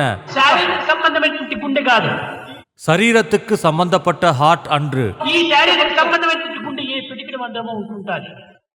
హార్ట్ అనగా విశాలత అని. இந்த சரீரத்துக்கு சம்பந்தப்பட்ட ஹார்ட் ஏதோ கைப்பிடி அளவுதான் இருக்கும். ஹார்ட் என்றால் விசாலத்தன்மை. నీ హృదయము సంకుచితంగా ఉండాలి, లేక విశాలంగా ఉంటుండాలి. உன் இதயம் குறுகியதாக உள்ளதா, விசாலமாக உள்ளதா? నీ విశాలమైనటువంటి హృదయము సత్య, ధర్మ, శాంతి, ప్రేమతో కూడి ఉన్నదా, లేక దీనికి విరుద్ధంగా ఉన్నదా? உன் விசாலமான இதயம் சத்தியம், தர்மம், சாந்தி, பிரேமை ஆகியவற்றுடன் கூடியுள்ளதா அல்லது இதற்கு எதிராக உள்ளதா? ఈ విశాలమైనటువంటి భావము నీలో అభివృద్ధి అయ్యేటప్పటికీ మమత్వం సర్వభూతాంతరాత్మ, నాదే సర్వము, సర్వము నేనే అనేటువంటి యొక్క సమత్వం ఏర్పడుతుంది. இந்த விசாலமான பாவம் உன்னுள் பெருகும் போது எல்லாம் எனதே, எல்லாம் நானே என்னும் சமத்துவ உணர்வு ஏற்படுகிறது. అప్పుడే మమాత్మ సర్వభూతాంతరాత్మ, அப்போதே நம்முள் இருக்கும் ஆத்மாவே எல்லா உயிரினங்களிலும் உரைகின்றது என்று அறியலாம். ఈ భావము నీలో అభివృద్ధి పడేటప్పటికీ ఎవరిని హింసించినా నిన్నే హింసించుకున్నవాడవుతావు. இத்தகைய பாவம் உன்னுள் பெருகும் போது யாரை பார்த்தாலும் உன்னையே பார்ப்பதை போன்றதாகும். ఎవరిని బాధించినా నిన్నే బాధించుకున్నవాడవుతావు. யாரை துன்புறுத்தினாலும் உன்னையே துன்புறுத்தியவனாகிறாய். ఇలాంటి సత్యాన్ని గుర్తించుకున్న సమయంలో ఇంకా హింసల్లో నీవు ప్రవేశించడానికి అవకాశం ఉండదు. இப்படிப்பட்ட சத்தியத்தை அறிந்து கொண்ட சமயத்தில் நீ துன்புறுத்துவதில் ஈடுபட மாட்டாய். కనుక ఈ WATCH ఈ పంచాక్షరములు కూడాను పంచాక్షరముల యొక్క నామంగా మనం భావించాలి. ஆகவே வாட்ச் என்ற 5 எழுத்தை பஞ்சாட்சர மந்திரமாக பாவிக்க வேண்டும். ఇవే మానవుని యొక్క పంచ ప్రాణములుగా మనం విశ్వసించాలి. இதையே மனிதனின் பஞ்ச பிராணன்களாக கருத வேண்டும். ఈ పంచాక్షరములు పంచ ప్రాణములు లేనటువంటి యొక్క జీవితము ఆకారాన్ని బట్టి మానవుని చెప్పడానికి సాధ్యమవుతుందా? பஞ்சாட்சரங்களும் பஞ்ச பிராணன்களும் இல்லாத வாழ்க்கை வாழும் ஒருவனின் வடிவத்தை வைத்து மனிதன் என்று சொல்வதற்கு இயலுமா? కాదు కాదు, ఆకార మానవుడు మాత్రమే కావచ్చు, కానీ నీవు సత్య మానవుడు కావు. మానవతా విలువ కలిగినటువంటి స్వరూపుడు కావు. இல்லை இல்லை, வெறும் தோற்றத்தில் மட்டும் மனிதனாக இல்லாமல் சத்தியத்தில் மனிதனாக ஆக வேண்டும். மனித குணங்களை கொண்டவனாக திகழ வேண்டும். చెప్పిన మాటను నిలబెట్టుకోలేనటువంటి ఒక మానవుడు మానవుడవుతాడా? சொன்ன சொல்லை காப்பாற்றாத மனிதன் மனிதன் ஆக முடியுமா? ఇచ్చిన మాటను కాపాడుకోలేనటువంటి మానవుడు మానవుడవుతాడా? கொடுத்த வாக்கை காப்பாற்றாத மனிதன் மனிதன் ஆக முடியுமா? నీ కర్తవ్యాన్ని నీవు నిర్వర్తించుకోలేనటువంటి యొక్క దౌర్భాగ్యుడు నీవు మానవుడవుతాడా? தன் கடமையை நிறைவேற்றாத ஒருவன் மனிதன் ஆக முடியுமா? ఇలాంటి వాడు ఆకార మానవుడే కాని ఆత్మతో చేరినటువంటి మానవుడు కానేరు. அப்படிப்பட்டவன் தோற்றத்தில்தான் மனிதனே தவிர ஆத்மாவுடன் இணைந்த மனிதன் அன்று. ఆకుపచ్చ పక్షులన్నీ చిలుకల వలె పలుకున, பச்சை நிற பறவைகளெல்லாம் கிளியை போன்று பேசுமா? పువ్వులపై పారాడు పురుగులు తుమ్మెదలగుల, பூக்களின் மீது திரியும் வண்டுகள் தேனீக்கள் ஆகுமா? పులి చర్మము కప్పినట్టి గాడిద తా పులియగున, புலித்தோல் போர்த்திய கழுதை புலி ஆகுமா? ఏనుగంత బలిసి ఉన్న పంది ఏనుగవుంటయా? யானையைப் போன்று பருத்து இருக்கும் பன்றி யானை ஆகுமா? కాదు కాదు, ఆకారమును ధరించినంత మాత్రమా మానవుడు కానేరు. இல்லை இல்லை, வெறும் தோற்றத்தினால் மட்டுமே ஒருவன் மனிதனாக முடியாது. మానవతా విలువను పెంచుకోవాలి. மனித விழுமியங்களை வளர்த்து கொள்ள வேண்டும். అప్పుడే మానవుడిగా తాను రూపొందుతాడు. அப்போதுதான் ஒருவன் மனிதனாகிறான். ఈనాడు అట్టి మానవతా గుణములు కోల్పోవడం చేతనే ఎక్కడ చూసినా రాక్షసుల కంటే హీనంగా ప్రవర్తిస్తున్నారు. இன்று అత్తகைய மனித விழுமியங்களை இழந்து போனதாலேயே எங்கு பார்த்தாலும் ராட்சசர்களை விட கீழ்த்தரமாக நடந்து கொள்கின்றனர். ఏ పేపర్ అయినా మీరు చూడండి, దాని తెల్లవారు లేచి తెచ్చేటప్పటికీ ఎక్కడ చూసినా కానీ చంపులు, కూనీలు, కాల్చుకోవడాలు, ఎంత అపవిత్రమైనటువంటి యొక్క దీన్ని మానవతా విరుద్ధమైనటువంటి యొక్క చర్యలను అనుభవిస్తున్నది ఈనాడు లోకం. காலையில் எழுந்து செய்தித்தாள்களை புரட்டி பார்த்தவுடன் எங்கு பார்த்தாலும் கொலை, கொள்ளை, துப்பாக்கிச்சூடு போன்ற எத்தனையோ புனிதமற்ற மனிதத்தன்மைக்கு எதிரான நிகழ்வுகளை அனுபவித்துக் கொண்டிருக்கிறது இன்றைய உலகம் என்பதை அறியலாம். మానవత్వమే మరుగైపోయింది, மனிதத்தன்மையே மறைந்து போனது, సమాజం కల్మషమైపోయింది, சமுதாயம் மாசடைந்து போனது. వ్యక్తిత్వం కేవలం వ్యక్తిత్వంగా రూపొందుతుందని కానీ సరైనటువంటి వ్యక్తిత్వం ఎక్కడ కూడా ప్రకటించడం లేదు.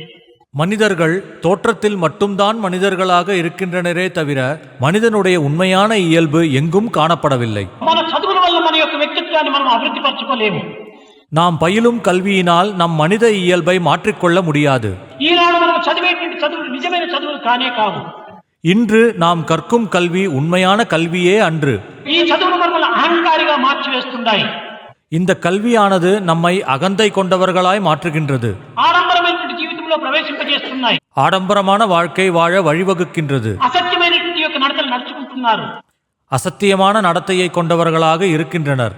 అప్రమాణమైనటువంటి జీవితంలో గడుపుతున్నారు. நம்பகத்தன்மையற்ற வாழ்க்கை வாழ்கின்றனர். ప్రమాణం అన్నది ఎక్కడ కూడా కనిపించడం లేదు. நம்பகத்தன்மை என்பது எங்குமே காணப்படவில்லை. కనుక ఈ సమయం లోపల మానవతా గుణంలో అత్యవసరంగా మనం పోషించాలి. ஆகவே அப்படிப்பட்ட சமயத்தில் மனித குணங்களை நாம் வளர்த்து கொண்டாக வேண்டும். కానీ ఈ మానవతా గుణములు కూడా స్వార్థహితంగా ఉంటుండాలి. ஆனால் இந்த மனித குணங்களும் கூட தன்னலமின்றி இருக்க வேண்டும். పేరు ప్రతిష్టలకై మనం ప్రాకులాడరాదు. பேரும் புகழும் பெறுவதற்கு அலையக்கூடாது. హృదయ సంతృప్తికై మనం అర్పితం గావించాలి. இதயத்தின் திருப்திக்காகவே நாம் நம்மை அர்ப்பணிக்க வேண்டும். ప్రేమ చాలా పవిత్రమైనటువంటిది. மனிதனிடம் உள்ள பிரேமை மிகவும் பவித்திரமானது. ఏ ప్రేమ అప్పు తెచ్చుకోవటం కానీ అప్పు ఇచ్చుకోవటం వంటిది కాదు, అర్పితం గావించుకునేటువంటిది. இதை கடன் பெறுவதோ கடன் கொடுப்பதோ இயலாது, அர்ப்பணம் செய்வதற்கு மட்டுமே இயலும். కనుక గ్రంథ పరిచయం అంతా కూడా విద్యగా మనం భావించి చాలా మోసపడిపోతున్నాం. ஆகவே புத்தகங்களை படிப்பதையே கல்வி என பாவித்து மோசம் போகிறோம். మనలో ఉండినటువంటి మానవతా గుణాన్ని మొట్టమొదటి మనం పోషించుకోవాలి. முதலில் நம்மிடம் உள்ள மனித குணங்களை வளர்த்து கொள்ள வேண்டும். మన కర్తవ్యాన్ని నిర్వర్తించాలి. நம் கடமைகளை நிறைவேற்ற வேண்டும். ఎలాంటి ఇబ్బందులు వచ్చినప్పటికీ, ఎలాంటి అవాంతరములు సంభవించినప్పటికీ మన కర్తవ్యంలో కించిత్తైనా కూడా లోపం జరగరాదు. எப்படிப்பட்ட இடையூறு வந்தாலும் எப்படிப்பட்ட பிரச்சனை வந்தாலும் நம் கடமை ஆற்றுவதில் சிறிதளவும் குறைவு ஏற்படக்கூடாது. ఎవరెవరు ఏ ఏ వృత్తి లోపల దానికి అధీనులైనారో, నిందించుకున్నారు, ఆ వృత్తిని సక్రమంగా గడిచినప్పుడే వాడు మానవుడవుతాడు. எவரெவர் எந்தெந்த வேலைகளை பொறுப்பேற்றனரோ அந்தந்த வேலைகள் சரியாக நிறைவேற்றிய பிறகே ஒருவர் மனிதராகின்றார். ఈనాటి అధ్యాపక వృత్తిలో ఉండినటువంటి మనము మన కర్తవ్యాన్ని చక్కగా నిర్వర్తిస్తున్నామా లేదా, పిల్లలకు అర్థమయ్యే రీతిగా మనం బోధిస్తున్నామా లేదా, పిల్లలు సరైన మార్గంలో ప్రవేశపెట్టున్నామా లేదా అనేటువంటిది మనం చెప్పుకోవటమే కాకుండా మన నడతలో కూడా వాళ్ళకు నిరూపించాలి. இன்று ஆசிரியராக பொறுப்பேற்றுள்ள நாம் நம் கடமையை சரியாக நிறைவேற்றுகிறோமா இல்லையா, மாணவர்களுக்கு நன்கு புரியும் வகையில் போதிக்கின்றோமா இல்லையா, மாணவர்களை சரியான பாதையில் வழிநடத்துகிறோமா இல்லையா என்பதையெல்லாம் வெறும் பேச்சில் இல்லாமல் நாம் நடந்து காட்ட வேண்டும். మన నడతలే వక్రమంగా ఉంటున్నప్పుడు ఇంకా మనం ఇతరులు బాగుపరిచేటువంటి అధికారం మనలో ఎక్కడ ఉంది? நம் நடத்தையே சரியில்லாமல் இருக்கும்போது மற்றவர்களை நல்வழிப்படுத்தும் அதிகாரம் நமக்கு எங்கே இருக்கும்? కేవలం మనం పొట్టకొట్టు కోసం పాటుపడుతున్నామే కానీ పిల్లల యొక్క అభివృద్ధి కోసం కానీ లేక మానవతా విలువల కోసం కానీ మనం పాటుపడినటువంటి వారు కాలేకపోతున్నాం. நாம் நம் வயிற்று பிழைப்புக்காக பாடுபடும் போது மாணவர்களின் வளர்ச்சிக்கோ மனித குணங்களின் வளர்ச்சிக்கோ பாடுபடுபவர்களாக ஆக முடியாது. ఈ పొట్ట ఎంత నింపుకున్నను ఈ పొట్ట నిండేటువంటిది కాదు. என்ன வயிறு இது, இதில் எவ்வளவு நிரப்பினாலும் நிறையக்கூடியதன்று. పచ్చిపచ్చి మృగాదులు మాత్రం పొట్టలు నింపుకోవటం లేదా? பிராணிகள், பறவைகள், மிருகங்கள் மட்டும் தங்கள் வயிற்றை நிறைத்துக் கொள்வதில்லையா? అది కాదు. కొంతమంది ఈనాటి పిల్లలు కూడా ప్రశ్నిస్తుంటారు, స్వామి మానవుడికి ఎందుకు ఇంత బంధనలంతా ఉంటుండాలి, మానవుడు కూడా ఎందుకు స్వేచ్ఛగా ఉండకూడదు? அதுவன்று இன்று சில மாணவர்கள் கேட்பதுண்டு, சுவாமி மனிதனுக்கு மட்டும் ஏன் இத்தனை பந்தங்கள் இருக்கின்றன, மனிதன் ஏன் சுதந்திரமாக இருக்கக்கூடாது? పశుపక్షి మృగాదులు కూడా స్వేచ్ఛ విహారం కలుపుతున్నాయి, మానవుడు ఎందుకు స్వేచ్ఛగా ఉండకూడదు? பிராணிகள், பறவைகள், மிருகங்கள் கூட சுதந்திரமாக இருக்கும்போது மனிதன் ஏன் சுதந்திரமாக இருக்கக்கூடாது? నిజమే, పక్షులు అతి స్వేచ్ఛగా సంచారం చేస్తున్నాయి. உண்மையே, பறவைகள் மிக சுதந்திரமாக திரிகின்றன. మృగములు స్వేచ్ఛా విహారం తమ యొక్క స్వస్థానమైన అరణ్యంలో గావిస్తున్నాయి. மிருகங்கள் மிக சுதந்திரமாக காட்டில் திரிகின்றன. కానీ నీవు కూడా స్వేచ్ఛగా ఉండవచ్చు, ఒక్కటి మాత్రం గుర్తించాలి. நீயும் சுதந்திரமாக இருக்க முடியும், ஆனால் ஒன்றை மட்டும் கவனிக்க வேண்டும். పక్షులు ఏ స్వేచ్ఛను అనుభవిస్తున్నాయి? పక్షి స్వేచ్ఛను అనుభవిస్తున్నాయి. பறவைகள் எப்படிப்பட்ட சுதந்திரத்தை அனுபவிக்கின்றன? பறவைக்கான சுதந்திரத்தை அனுபவிக்கின்றன. మృగములు ఏ యొక్క స్వేచ్ఛను అనుభవిస్తున్నాయి? మృగ స్వేచ్ఛను అనుభవిస్తున్నాయి. மிருகங்கள் எப்படிப்பட்ட சுதந்திரத்தை அனுபவிக்கின்றன? மிருகங்களுக்கான சுதந்திரத்தை அனுபவிக்கின்றன. నీవు మానవుడై మానవ స్వేచ్ఛను అనుభవించుకో, మానవుడై పుట్టి మృగ స్వేచ్ఛను అనుభవించుకుంటే నీకు ధర్మం అవుతుందా? நீ மனிதனாக மனித சுதந்திரத்தை அனுபவித்துக்கொள், ஆனால் மனிதனாக பிறந்து மிருகங்களுக்கான சுதந்திரத்தை அனுபவித்தால் அது தர்மமாகுமா? నీవు మానవుడై పుట్టి మృగముల వలె స్వేచ్ఛగా తిరగాలని ఆశిస్తున్నావు, ఇది నీవు మృగమే కానీ మానవుడు కాదు. நீ மனிதனாக பிறந்து மிருகங்கள் போன்று சுதந்திரமாக திரிய வேண்டுமென விரும்புகிறாய், அப்படியானால் நீ மிருகமே தவிர மனிதன் அல்லன். ఆకార మానవుడు నీ యొక్క ప్రవర్తనలో మృగము, தோற்றத்தில் மனிதன், உன் செயல்களில் மிருகம். ఇలాంటి వాడిని ఆకార మానవుడని పిలిచవచ్చునే కానీ ఆత్మతో కూడిన మానవుడు కానేరు. இப்படிப்பட்டவனை தோற்றத்தில் மட்டுமே மனிதன் என்று கூறலாமே தவிர ஆத்மாவுடன் கூடிய மனிதன் என்று அழைக்க முடியாது. రామాయణంలో ఒక చక్కని ఒక ఆదర్శం ఉంటుండాలి. ராமாயணத்திலிருந்து ஒரு சிறந்த உதாரணம். వారిని చంపడానికి పోయినప్పుడు రాముడు వాలి ప్రశ్నిస్తున్నాడు. ராமர் வாலியை வதம் செய்ய சென்ற போது ராமரை பார்த்து வாலி கேட்கிறான், రామ, నేను ఏ దోషం చేశాను, నన్ను ఎందుకోసం నీవు చంపడానికి వస్తున్నావు అని ప్రశ్నించాడు. ராமா, நான் என்ன குற்றம் செய்தேன், ஏன் என்னை கொல்வதற்கு வந்துள்ளாய் என்று கேட்டான். రాముడు చెప్పాడు, నీవు ధర్మవిరుద్ధమైనటువంటి యొక్క ప్రవర్తన లోపల నీ జీవితాన్ని వ్యర్థం గావించుకుంటున్నావు అన్నాడు. அதற்கு ராமர், நீ தர்மத்திற்கு எதிராக செயல்பட்டு உன் வாழ்க்கையை வீணடித்துக் கொண்டிருக்கிறாய் என்றார். నేను ఏమి ధర్మం తప్పానన్నాడు. நான் தர்மத்திற்கு எதிராக என்ன செய்தேன் என்று கேட்டான் வாலி. నీ సహోదరుడైనటువంటి సుగ్రీవుని యొక్క పత్నిని నీవు అందుకున్నావు. உன் சகோதரனாகிய சுக்ரீவனின் மனைவியை நீ அபகரித்துக் கொண்டாய். తమ్ముడి యొక్క భార్య అన్నకు తల్లితో సమానం. அண்ணனுக்கு தம்பியின் மனைவி தாய்க்கு சமம். ఆమెను నీవు భార్యగా అనుభవించటము ఇది మహాపాపం అన్నాడు రాముడు. அவளை உன் மனைவியாக கருதுவது பெரும் பாவம் என்றார் ராமர். అప్పుడు వాలి చెప్పాడు, ఇది మానవులకు మాత్రమే సంబంధం అవుతుంది కానీ ఈ వానరులకు సంబంధం కాదు అన్నాడు. அதற்கு வாலி சொன்னான், இது மானிடர்களுக்கு மட்டும்தான் பொருந்துமே தவிர வானரர்களுக்கு அன்று என்றான். నీవు ఆకార మానవుడే కానీ వానరుడే కానీ ధర్మములో నీవు మానవ ధర్మాన్ని అనుసరిస్తున్నావు అన్నాడు. நீ தோற்றத்தில்தான் வானரமே தவிர தர்மத்தில் நீ மானிட தர்மத்தையே அனுசரிக்கின்றாய் என்றார் ராமர். అనగా ప్రకృతి సంబంధమైనటువంటి ధర్మమును గుర్తించుకున్నటువంటి వాడు ఒక వాలి. அதாவது பிரகிருதி தர்மத்தை அறிந்திருந்தவன் வாலி. మరీ ప్రశ్నించాడు, రామా, నీ యొక్క పరిపాలన, నీ యొక్క ధర్మాచరణ మానవులకు మాత్రమే సంబంధం కానీ అడవుల్లో సంచరించేటువంటి మృగాలకు యొక్క సంబంధం అన్నాడు. வாலி மேலும் தொடர்ந்தான், ராமா, உன்னுடைய ஆட்சியும் அறநெறியும் மானிடர்களுக்கு மட்டுமே சம்பந்தப்பட்டவையே தவிர காட்டில் திரியும் மிருகங்களுக்கு என்ன சம்பந்தம் என்று கேட்டான். నీవు మానవ ధర్మాన్ని గుర్తించుకున్నావు కనుక నీవు ఆకార మానవుడే కానీ నీవు మానవుడితో నాకు సమానం అని చెప్పని నిన్ను మానవుడిగానే నేను శిక్షిస్తున్నానన్నాడు రాముడు. நீ மானிட தர்மத்தை அறிந்தவனாகையால் தோற்றத்தில் வானரனாக இருந்தாலும் நீ மானிடனுக்கு சமம் என்று உன்னை மானிடனாகவே தண்டிக்கிறேன் என்றார் ராமர். అదే విధంగానే ఈనాడు మానవుడు మానవుడిగా ఆకారం ఉంటున్నాడు కానీ వానరుని యొక్క చేష్టల లోపల తన జీవితాన్ని అంకితం చేస్తున్నాడు. அதே விதமாகவே இன்றைய மனிதன் வடிவத்தில் மனிதனாக இருக்கிறானே தவிர தன் வாழ்க்கையை குரங்கு சேஷ்டைகளால் நிறைத்திருக்கின்றான். కనుక ఇక్కడ నడక ప్రధానం కానీ ఆకారం ప్రధానం కాదు.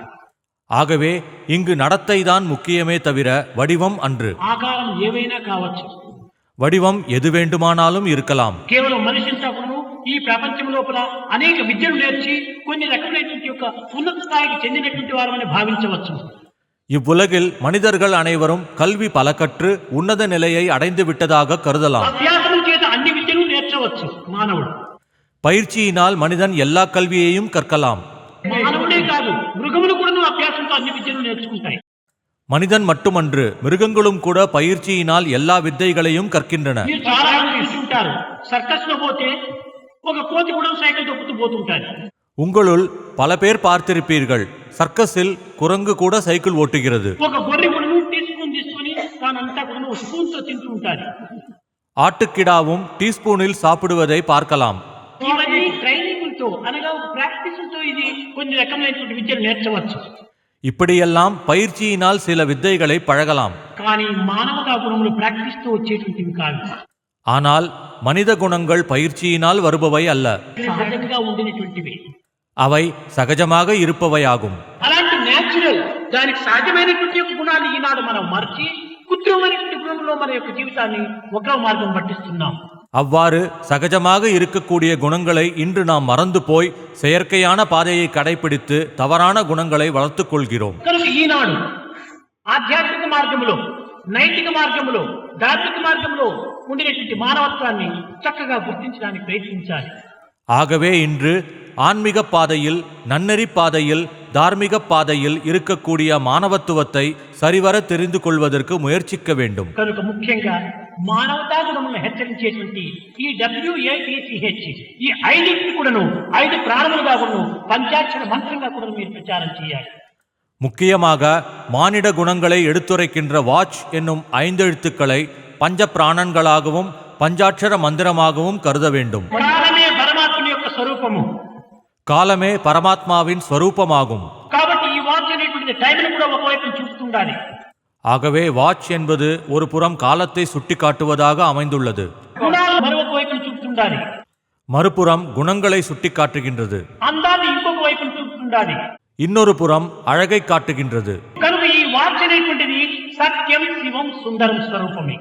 ஆகவே வாட்ச் என்பது சத்தியம், சிவம், சுந்தரம் ஸ்வரூபமே. సుందరం అలంకారాన్ని చేపిస్తుంటారు. சுந்தரம் அலங்காரத்தை கொடுக்கின்றது. సత్యము మానవతా గుణాన్ని పోషిస్తుండాలి. சத்தியம் மானிட குணங்களை போஷிக்கின்றது. శివం నిరంతరము ఉంటుండాలి, అదే కాలం. சிவம் நிரந்தரமும் இருக்கக்கூடியதான காலம். కనుకనే ఉపనిషత్తులంతా కూడాను కాలకాల ప్రపన్నానాం కాలాక్షిన్న కరిష్యతి అన్నారు. ஆகவேதான் காலத்தை நாம் வெல்ல முடியாவிட்டாலும் காலத்தை நாம் அனுபவிக்கின்றோம் என உபனிஷத்துக்கள் உரைக்கின்றன. అనగా కాలమును కూడాను మనం స్వాధీనం చేసుకోలేము, కానీ కాలతత్వాన్ని మాత్రం మనం స్వాధీనంలో అనుభవిస్తున్నాం. కాలమును అందరూ అనుసరించవలసిందే కానీ కాలం ఎవరిని కూడా అనుసరించదు. కనుక కాలస్వరూపుడు పరమాత్ముడు కనుక అతనే శివుడు అన్నారు. எல்லோரும் காலத்தை பின்பற்ற வேண்டுமே தவிர காலம் யாரையும் பின்பற்றாது. எனவே பரமாத்மா காலத்தின் ஸ்வரூபமாகையால் அவனையே சிவன் என்றனர். కనుకనే కాలాయ నమః, కాలకాలాయ నమః, కాలబ్రహ్మణాయ నమః, కాలస్వరూపాయ నమః, కాలనియమితాయ నమః, అంతా కాలమే. ஆகவேதான் காலத்தின் ஸ்வரூபமாகிய இறைவனை காலத்தின் பெயரால் பல திருநாமங்களைக் கொண்டு போற்றுகின்றோம். కనుక నిత్య జీవితంలో మీరు శరీరాన్ని ధరించేటువంటి ఈ వాక్యం చూసినప్పుడంతా కూడాను నేను పంచప్రాణ స్వరూపుణ్ణి, పంచాక్షర మంత్రాన్ని, సత్యం శివం సుందరం ఉపనిషత్తు యొక్క వాక్యాన్ని అని అనుకున్నప్పుడు నీవు ఏ విధమైనటువంటి పెడమార్గం పట్టడానికి అవకాశం ఉన్నది. அன்றாட வாழ்க்கையில் உங்கள் கையில் வாட்சை கட்டும் போதெல்லாம் நான் பஞ்சப்பிராண ஸ்வரூபன் என்றும் இது பஞ்சாட்சர மந்திரம் என்றும் சத்தியம் சிவம் சுந்தரம் எனும் உபனிஷத் வாக்கியத்தினை எண்ணும் போதும் நீ எந்தவிதமான தீய வழியிலும் பயணிக்கவே முடியாது. చిన్న పిల్లలకందరికీ ఈ సున్నితమైనటువంటి మార్గంలో వాళ్లకు మానవతా విలువను మనం బోధించడానికి ప్రయత్నించాలి. மாணவர்கள் அனைவருக்கும் இவ்விதமாக மிகச்சிறந்த வழியில் மனித விழுமியங்களை போதிப்பதற்கு நாம் முயற்சிக்க வேண்டும். కేవలం బోధించడం మాత్రంతోనే మన కాలం పూర్తి చేసుకున్నామనుకోకూడదు. போதிப்பதால் மட்டுமே நம் காலத்தை நிறைவு செய்து கொண்டு விட்டோம் என்று எண்ணக்கூடாது. మన పని పూర్తి అయిందని భావించరాదు. நம் பணி முடிவடைந்து விட்டது என்று கருதக்கூடாது. మనమే కూడాను వాటిని ఆచరణలో పెట్టాలి. நாமும் அவற்றை கடைபிடிக்க வேண்டும். ఈనాడు మనము 10 సంవత్సరాల నుంచి కూడాను ఈ యొక్క మానవతా విలువను బోధిస్తూ ఉన్నామే కానీ ఆచరించడం లేదు. நாமும் 10 வருடங்களாக மனித விழுமியங்களை போதிக்கின்றோமே தவிர கடைபிடிப்பதில்லை. కనుక మొట్టమొదట మనం ఆచరించేటువంటి వ్యక్తులు మనం ఎంతవరకు మనము బోధించే వ్యక్తులు ఎంతవరకు ఆచరిస్తున్నామని తమకు తాను పరీక్ష చేసుకోవాలి. అది కూడా ఒక వాచ్, అది కూడా వాచ్ చేయాలి. எனவே போதிப்பவர்களாகிய நாம் எல்லோரும் எந்த அளவிற்கு கடைபிடிக்கிறோம் என்பதை நமக்கு நாமே பரிசோதித்து பார்க்க வேண்டும். அதுவும் கூட வாட்ச் செய்வது போலத்தான். ఇతరులకు చెప్పినప్పుడు నేను చేస్తున్నానా వాచ్ చేసుకో, అది సెల్ఫ్ వాచ్. மற்றவர்களுக்கு அறிவுறுத்தும் போது நான் அதை கடைபிடிக்கிறேனா என்று வாட்ச் பண்ண வேண்டும். ఈనాడు లోకమంతా కూడాను ఆచరణను ఆధారంగా తీసుకుంటాది కానీ ప్రబోధన ప్రచారాన్ని ఏమాత్రం తీసుకోవటం లేదు. இன்று உலகத்திலெல்லாம் கடைபிடிப்பதைத்தான் பெரிதாக மதிக்கின்றனர், வெறும் வார்த்தைகளையும் போதனைகளையும் அல்ல. లెక్చర్స్ చెప్పేటువంటి వాడు కావాల్సిన కోట్లకు ఉంటున్నారు. லெக்சர் கொடுப்பவர்கள் லட்சக்கணக்கில் கோடிக்கணக்கில் இருக்கின்றனர். మనం టీచర్ల దగ్గరికి అంతా పోయి మున్సిపాలిటీ వాళ్ళ దగ్గరికి, కార్పొరేషన్ టీచర్స్ అందరికి పోయి సులభంగా మనం చెప్పవచ్చు. நாமெல்லாம் கார்ப்பரேஷன் பள்ளி ஆசிரியர்கள், நகராட்சி பள்ளி ஆசிரியர்கள் எல்லோருக்கும் போய் சுலபமாக சொல்லலாம். ఆ టీచర్స్ కూడా ఏం బ్రెయిన్లెస్ వాళ్ళు కాదు. அந்த ஆசிரியர்களும் அறிவற்றவர்கள் கிடையாது. ఈ చెప్పేటువంటి వ్యక్తి ఎంత మాత్రం నడుస్తున్నారు అని వాళ్ళు కూడా వాచ్ చేస్తారు. మనం நமக்கு போதிப்பவர்கள் எந்த அளவிற்கு கடைபிடிக்கிறார்கள் என்பதை அவர்களும் நம்மை வாட்ச் செய்கிறார்கள். కనుక ఈ వాచ్ అనేటువంటిది చేతిలోనే కాదు, సర్వత్రా ఉంటుండాలి వాచ్. எனவே இந்த வாட்ச் நம் கையில் மட்டுமன்று எல்லா இடத்திலும் வாட்ச் இருக்கின்றது. కేవలం భగవంతుడు కూడా ఒక వాచ్మ్యానే. பகவானும் கூட ஒரு வாட்ச்மேன் தான். ఎవరెవరు ఏమేమి చేస్తున్నారో తాను కూడా వాచ్ చేస్తూ ఉంటాడు. எவரவர் என்னென்ன செய்து கொண்டிருக்கிறார்கள் என்பதை அவரும் வாட்ச் செய்து கொண்டிருக்கின்றார். కనుక మనమేమో అధికారంలో అనుకొని మనమందరి ఇతరులకు బోధిస్తున్నామనేటువంటి అహంకారంలో మాత్రం మనం పడకుండా చూసుకోవాలి. நாம் ஏதோ அதிகாரிகள், நாம் மற்றவர்களுக்கு போதிக்கின்றோம் என்ற அகந்தையில் மட்டும் விழாமல் பார்த்து கொள்ள வேண்டும். ఇతరులకు 100 చెప్తూ ఉన్నాం కదా, ఒక్కటైనా మనం ఆచరిస్తున్నామని కూడా మనం యోచన చేసుకోవాలి. மற்றவர்களுக்கு 100 விஷயங்களை சொல்கிறோம், நாம் ஒன்றையாவது கடைபிடிக்கிறோமா இல்லையா என்பதை யோசிக்க வேண்டும். ఆచరణ లేకుండా మీరు ఇంకా 1000 సంవత్సరాల ప్రబోధన చేయండి, కానీ ప్రయోజనం లేదు. கடைபிடிக்காமல் நீங்கள் 1000 வருடங்கள் போதனை செய்யுங்கள், அதனால் பயனேதும் இல்லை. ప్రచారంతో మారేటువంటి కాలం కాదు ఈ కలియుగం. பிரச்சாரம் செய்வதால் மாறுவதென்று இந்த கலியுகம். ప్రబోధనతో మారేటువంటి కాలం కాదు ఈ కలియుగం. போதிப்பதால் மாறுவதென்று இந்த கலியுகம். ఆచరణతోనే మనం నిరూపించుతూ రావాలి. நாம் கடைபிடித்துத்தான் காட்ட வேண்டும். అంతేకాని ఆచరణ లేకుండా ఎంత ప్రచారములు ఎంత ప్రబోధనలు చేసినప్పటికీ కాలం వ్యర్థము, ధనం వ్యర్థం. அவ்வளவுதானே தவிர கடைபிடிக்காமல் எவ்வளவு பிரச்சாரம் எவ்வளவு போதனைகளை செய்தாலும் காலமும் பணமும் தான் வீணாகும். కనుక మన యొక్క నిబంధన లోపల కూడాను సీలింగ్ ఆన్ డిజైర్స్ అని కూడా చెప్పాము. நம் 9 கோட்பாடுகளில் ஒன்றாக சீலிங் ஆன் டிசையர்ஸ் உள்ளது. దీంట్లో కూడాను don't waste time, don't waste money. இதிலும் கூட don't waste money, don't waste time என்பதுதான். 10 మంది మెచ్చుకునే కోసమని ఈ ఆడంబరంలో మనము ప్రవేశించరాదు. 10 பேர் மெச்சிக்கொள்ள வேண்டும் என்பதற்காக நாம் ஆடம்பரத்தில் ஈடுபடக்கூடாது. ఇన్ని వేల మందికి అన్ని వేల మందికి అంతా కూడా మనము ఈ ట్రైనింగ్ ఇచ్చినామని చెప్పని అహంకార పట్టడానికి అవకాశం లేదు. ఇన్ని వేల మంది ఎంతమంది తేలినారు మంచివాడు మనకు. இத்தனை 1000 பேருக்கு பயிற்சி அளித்தோம், அத்தனை 1000 பேருக்கு பயிற்சி அளித்தோம் என்று அகந்தை கொள்வதற்கு இடமே இல்லை. இத்தனை 1000 பேரில் எத்தனை பேர் நல்லவர்களாக மாறினார்கள்? బయట వారు తేలకపోయినా కూడా పర్వాలేదు, మనకు మనమైనా తేలాలి. வெளி ஆட்கள் தேறினாலும் தேராவிட்டாலும் நாமாவது இதில் தேர வேண்டும். మనకు రావాలి. அந்த செல்ஃப் சாட்டிஸ்ஃபேக்ஷன், சுய திருப்தியாவது நமக்கு வர வேண்டும். ఆ సెల్ఫ్ సాటిస్ఫాక్షన్ లేనప్పుడు ఇంకా మనము సెల్ఫ్ రియలైజేషన్ ఎక్కడ జరుగుతుంది? இனி செல்ஃப் சாட்டிஸ்ஃபேக்ஷன் வராமல் செல்ஃப் ரியலைசேஷன் எப்படி வரும்? కనుక మొట్టమొదటి ఈ సెల్ఫ్ సాటిస్ఫాక్షన్ కు సెల్ఫ్ కాన్ఫిడెన్స్ డెవలప్ చేసుకోవాలి. ஆகவே முதலில் இந்த செல்ஃப் சாட்டிஸ்ஃபேக்ஷன் கிடைப்பதற்கு செல்ஃப் கான்ஃபிடென்ஸை வளர்த்துக் கொள்ள வேண்டும். కనుక మన మానవతా విలువలు మనలో ఉన్నాయి కానీ బయట లేవు. மனித விழுமியங்கள் நம்முள்ளே இருக்கின்றனவே தவிர வெளியே இல்லை. మనం చేసి ఇతరులకు చూపించేటువంటి ప్రయత్నం చేతనే ఎంతైనా మనం మార్చవచ్చు. நாம் கடைபிடித்து காட்டுவதன் மூலமாக நாம் எவ்வளவு வேண்டுமானாலும் மாற்ற இயலும். అంతేకాని మనం అనవసరంగా ఎక్కువ చెప్పి మనం చేయలేకుండా పోతే దీనికి విరుద్ధమైన మార్గాన్ని కూడా మనం అవలంబిస్తుంది. அவ்வளவுதானே தவிர நாம் அனாவசியமாக அதிகமாக சொல்லிவிட்டு நாம் செய்ய முடியாமல் போனால் விரும்பத்தகாத வழி ஏற்படுவதற்கு வழிவகுக்கும். చెప్పవచ్చు కోటి, கோடிக்கணக்கில் சொல்வார்கள், చేయరు ఒక్కటి.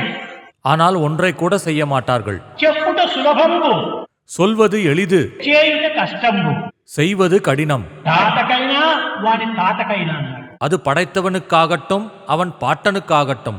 Week Brahma or his grandfather, his grandfather, weak Brahma or his grandfather. కనుక మనం చెప్పేదానికంటే చేసి నడిపించుకునేటువంటి దీంట్లో మనం తగినటువంటి యొక్క తరబీదు రావాలి. ஆகவே சொல்வதை காட்டிலும் நமக்கு கடைபிடித்து காட்டும் பழக்கம் வர வேண்டும். మొట్టమొదట మన మానవతా విలువను మనం అభివృద్ధి పరచుకోవచ్చు. முதலில் நாம் மனித விழுமியங்களை வளர்த்துக் கொள்ள வேண்டும். మనలో ఉండేటువంటి రాగద్వేషాలు పూర్తి అణుచుకోండి. நம்முள்ளே இருக்கும் விருப்பு வெறுப்புகளை முற்றிலுமாக அழிக்க வேண்டும். ఇందులోపల అసూయాభావములు ఆడంబరాలకు ఏమాత్రం కూడా అవకాశం లేకుండా చూసుకోండి. அதிலும் பொறாமையும் ஆடம்பரமும் எம்மாத்திரமும் வராமல் பார்த்துக் கொள்ளுங்கள். మన కర్తవ్యాన్ని చక్కగా నిర్వర్తించండి. நம் கடமைகளை சரிவர நிறைவேற்ற வேண்டும். నీవు ఏ డ్యూటీని నీవు అందుకున్నావో దానిని నీ హృదయపూర్వకంగా చేయడానికి ప్రయత్నించాలి. உன்னுடைய டியூட்டி எதுவோ அதனை இதயபூர்வமாக செய்வதற்கு முயற்சிக்க வேண்டும். నీవు అధ్యాపకుడు, நீங்கள் ஒரு ஆசிரியர். నీవు అధ్యాపక వృత్తిని నీ హృదయపూర్తిగా చేయాలి. ஒரு ஆசிரியராக உங்கள் கடமையை இதயபூர்வமாக செய்ய வேண்டும். కేవలం ఏదో తెల్లవారి 9 గంటల నుంచి సాయంకాలం 4 గంటల వరకు కాలేజీకి పోవాలి, స్కూల్కి పోవాలి అని ఆ కాలాన్ని మాత్రమే మనం ఆధారం చేసుకొని నడచరాదు. ஏதோ காலை 9 மணி முதல் மாலை 4 மணி வரை காலேஜுக்கு போக வேண்டும், ஸ்கூலுக்கு போக வேண்டும் என்று அந்த காலத்தை மட்டுமே கருத்தில் கொண்டு நடக்கக்கூடாது. మన బోధ పిల్లలకు సక్రమంగా అందిందా లేదా, వారు సరైన రీతిగా అర్థం చేసుకున్నారా లేదా అని ఒక తూరు పట్టు నీవు 2 తూర్లు అడిగి వారి సరైన సంతృప్తి పరచాలి. நாம் போதித்தவை மாணவர்களுக்கு சரியாக புரிந்ததா இல்லையா, அவர்கள் சரியான முறையில் புரிந்து கொண்டார்களா இல்லையா என்பதை ஒரு முறைக்கு இருமுறை அவர்களை கேட்டு அவர்களை திருப்திப்படுத்த வேண்டும். అది కూడా వాడు వింటే విండిపోతే పోని పాస్ అయితే వాడవుతాడు, ఫెయిల్ అయితే వాడు నా డ్యూటీ నాకు అయిపోయిందని కేవలం ఒక కృత్రిమైన ప్రాణం లేని జీవితంగా నీవు జీవించరాదు. அவ்வாறில்லாமல் அவன் இருந்தால் இருக்கட்டும், போனால் போகட்டும், பாஸ் ஆனால் என்ன, ஃபெயில் ஆனால் என்ன, என் டியூட்டி முடிந்து விட்டது என்று செயற்கைத்தனமாக உயிரற்ற வாழ்க்கை நீ வாழக்கூடாது. మానవుడిగా నీవు బోధించాలి. இதயமுள்ள மனிதனாக நீ போதிக்க வேண்டும். ప్రపంచం లోపల ప్రభుత్వం కూడా కావాల్సిన రక్షణలు జరుపుతున్నాయి. இன்று அரசாங்கமும் கூட வேண்டிய அளவிற்கு பல்வேறு நிகழ்ச்சிகளை நடத்துகின்றது. అన్ని రక్షణలోనే వాళ్ళు ప్రవేశిస్తున్నారు కానీ మానవుని విలువ రక్షణలో మాత్రం ఏమీ ప్రవేశించడం లేదు. அவர்கள் எல்லா துறைகளிலும் அடியெடுத்து வைத்து விட்டார்களே தவிர மனித விழுமியங்களில் மட்டும் அடியெடுத்து வைக்கவில்லை. ఈ మానవతా విలువను మనం రక్షించుకోవాలి. இந்த மனித விழுமியங்களை நாம் காப்பாற்றிக் கொள்ள வேண்டும். అదే మన ప్రధానమైన కర్తవ్యం. அதுவே நம் முக்கிய கடமையாகும். అది రక్షించుకోకుండా మన ఇండ్లు, వాకిళ్ళు, బ్యాంక్ బ్యాలెన్స్ వీటిని రక్షించుకుంటూ పోతే అవి ఎంతకాలం ఉంటాయి మన వెంట? அதை காப்பாற்றாமல் வீடு, வாசல், பேங்க் பேலன்ஸ் ஆகியவற்றை காப்பாற்றிக் கொண்டு போனால் அவை எவ்வளவு காலத்திற்கு நம்முடன் இருக்கும்? ఒక్కటైనా మన వెంట వస్తున్నాయా? ஏதாவது நம்முடன் வருமா? మన వెంట కాదు, మన వెంట అవుతాయి. நம்மோடு வராதவை எப்படி நம்முடையது ஆகும்? మనల్ని భావించుకోవడం ఎంత పొరపాటు. நம்முடையது அல்லாதவையை நம்முடையது என்று எண்ணுவது எவ்வளவு தவறு. కాదు. எதுவுமே நமதன்று. మన వెంట వచ్చేది, మనతో జీవించేది, మనల్ని గౌరవించేది, మనల్ని అవమానపరిచేది, మన ఉన్నత స్థాయికి తీసుకుని పోయేది, అధమ స్థాయికి నెట్టేది మన విలువలే. நம்மோடு வருபவை, நம்மோடு வாழ்பவை, நம்மை கௌரவிப்பவை, நம்மை அவமானப்படுத்துபவை, நம்மை உன்னத நிலைக்கு உயர்த்துபவை, கீழ்நிலைக்கு தள்ளுபவை எல்லாமே நம் விழுமியங்கள்தான். కనుక మొట్టమొదట నేను మానవుడను, నా మానవతా విలువ సత్య ధర్మ శాంతి ప్రేమ అహింస, ఇవే నా విలువలు. దీన్ని నేను పోషించుకోవాలని జీవితం అంతా దానికి అంకితం చేయండి. అదే మీ జన్మించినందుకు సార్థకం. ஆகவே முதலில் நான் மனிதன், சத்தியம், தர்மம், சாந்தி, பிரேமை, அஹிம்சை ஆகியவையே என் மனித விழுமியங்கள். இவற்றை நான் காத்துக்கொள்ள வேண்டும் என்று வாழ்க்கை முழுவதும் அதற்காக அர்ப்பணம் செய்யுங்கள். அதுவே உங்கள் பிறவிப் பயனாகும். స్వార్థాన్ని త్యాగం చేస్తే ఈ పదార్థాన్ని మనం చక్కగా పొందవచ్చు. சுயநலத்தை தியாகம் செய்தால் நாம் உயர் நலத்தை பெற முடியும். స్వార్థమే ఇన్ని విధమైనటువంటి యొక్క బంధనకు మూల కారణం అవుతున్నారు. சுயநலமே இத்தனை விதமான பந்தங்களுக்கு மூல காரணமாகிறது. మానవునికి ఏదో ఒక విధమైనటువంటి యొక్క రాగద్వేషాలు అనేటువంటివి బంధిస్తున్నారనుకుంటున్నాం. ஏதோ விருப்பு வெறுப்புகள் தான் மனிதனை பந்தப்படுத்துகிறது என்று எண்ணுகிறோம். అవి కాదు మనల్ని బంధించేది. நம்மை பந்தப்படுத்துவது அவையல்ல. స్వార్థమే ఇంత బంధనకు మూల కారణమైంది. நம் சுயநலமே இத்தனை பந்தங்களுக்கு மூல காரணமாகும். ఈ సెల్ఫిష్ నుంచి పోవాలి. இந்த சுயநலம் ஒழிய வேண்டும். నేను అప్పుడప్పుడు చెప్తుంటాను, fish is better than selfish. நான் అவ்வப்போது சொல்வதுண்டு, fish is better than selfish. ఆ ఫిష్ అయినా జలములో సంచరించి ఆ జలములో ఉన్నటువంటి మాలిన్యాన్ని భుజించి జలాన్ని పరిశుద్ధపరుస్తున్నాయి. அந்த மீனாவது தண்ணீரில் நீந்தி அதிலுள்ள அழுக்கை உண்டு நீரை சுத்தப்படுத்துகிறது. కానీ ఈ సెల్ఫిష్ మ్యాన్ సమాజంలో సంచరించి సమాజాన్ని డర్టీ చేస్తున్నాడు, మాలిన్యపరుస్తున్నాడు. ஆனால் இந்த செல்ஃபிஷ் மேன் சமுதாயத்தில் திரிந்து சமுதாயத்தை டர்ட்டி செய்கிறான், மாசுபடுத்துகிறான். కనుక స్వార్థాన్ని మనం త్యాగం చేసినప్పుడే మనం ఈ పవిత్రమైనటువంటి యొక్క మన గుణాలు మనం పోషించుకున్న వారం అవుతాం. எனவே நாம் சுயநலத்தை தியாகம் செய்த பிறகே பவித்திரமான நம் குணங்களை காப்பாற்றிக் கொண்டவர்கள் ஆவோம். లేకుండా పోవడానికి వీలు కాదు.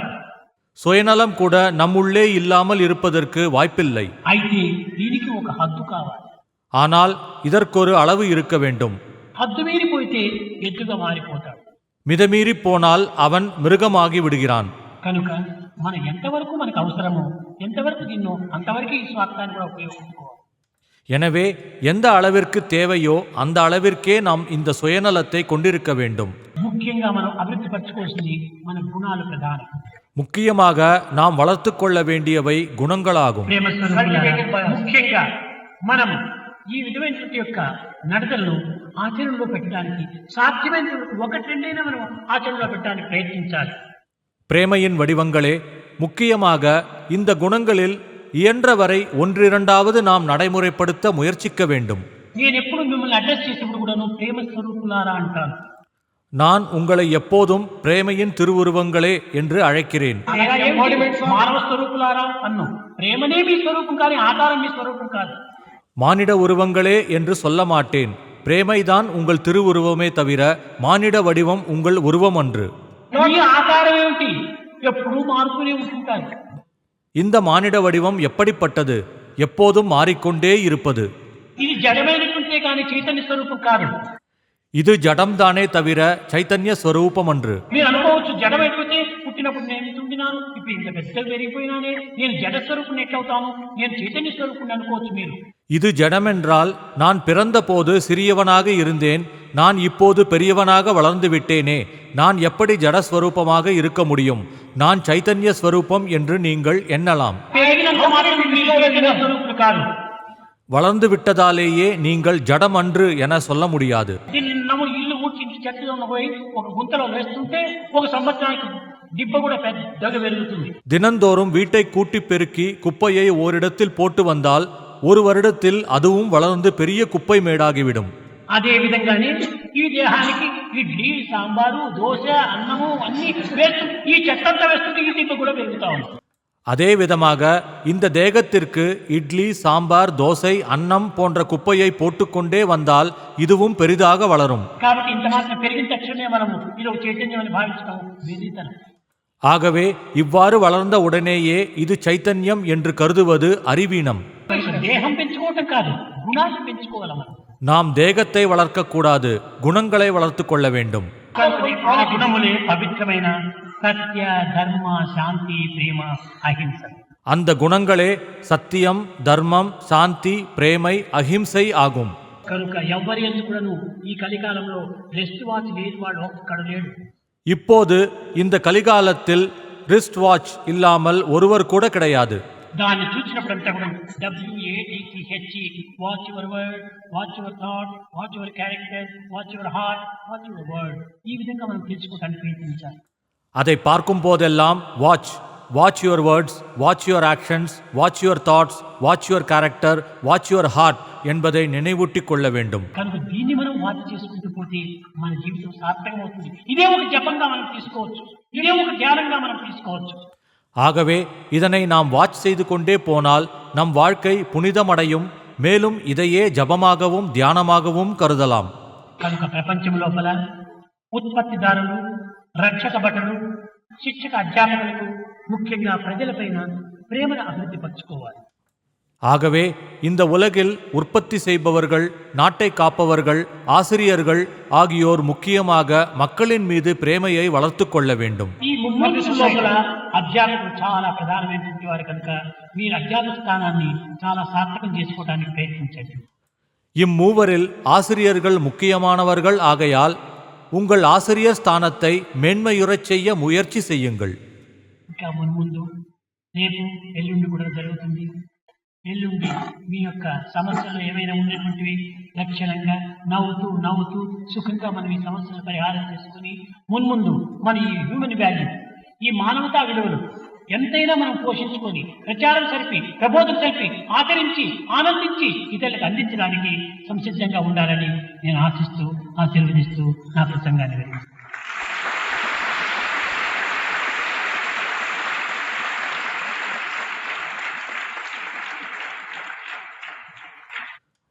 இந்நிகழ்ச்சி மேலும் நாளையும் நாளை மறுநாளும் தொடர உள்ளது. உங்களுக்கு சந்தேகங்கள் ஏதேனும் இருந்தால் லட்சணமாக சிரித்துக்கொண்டு சந்தேகங்களுக்கு தீர்வு கண்டு இனிவரும் காலத்தில் மனித விழுமியங்களை எவ்வளவு வேண்டுமானாலும் போஷித்து கொண்டு பிரச்சாரம் செய்து போதித்து கடைப்பிடித்து ஆனந்தித்து மற்றவர்களுக்கு வழங்க நீங்கள் தயாராக வேண்டுமென விரும்பி ஆசீர்வதித்து என் அருளுரையினை நிறைவு செய்கின்றேன்.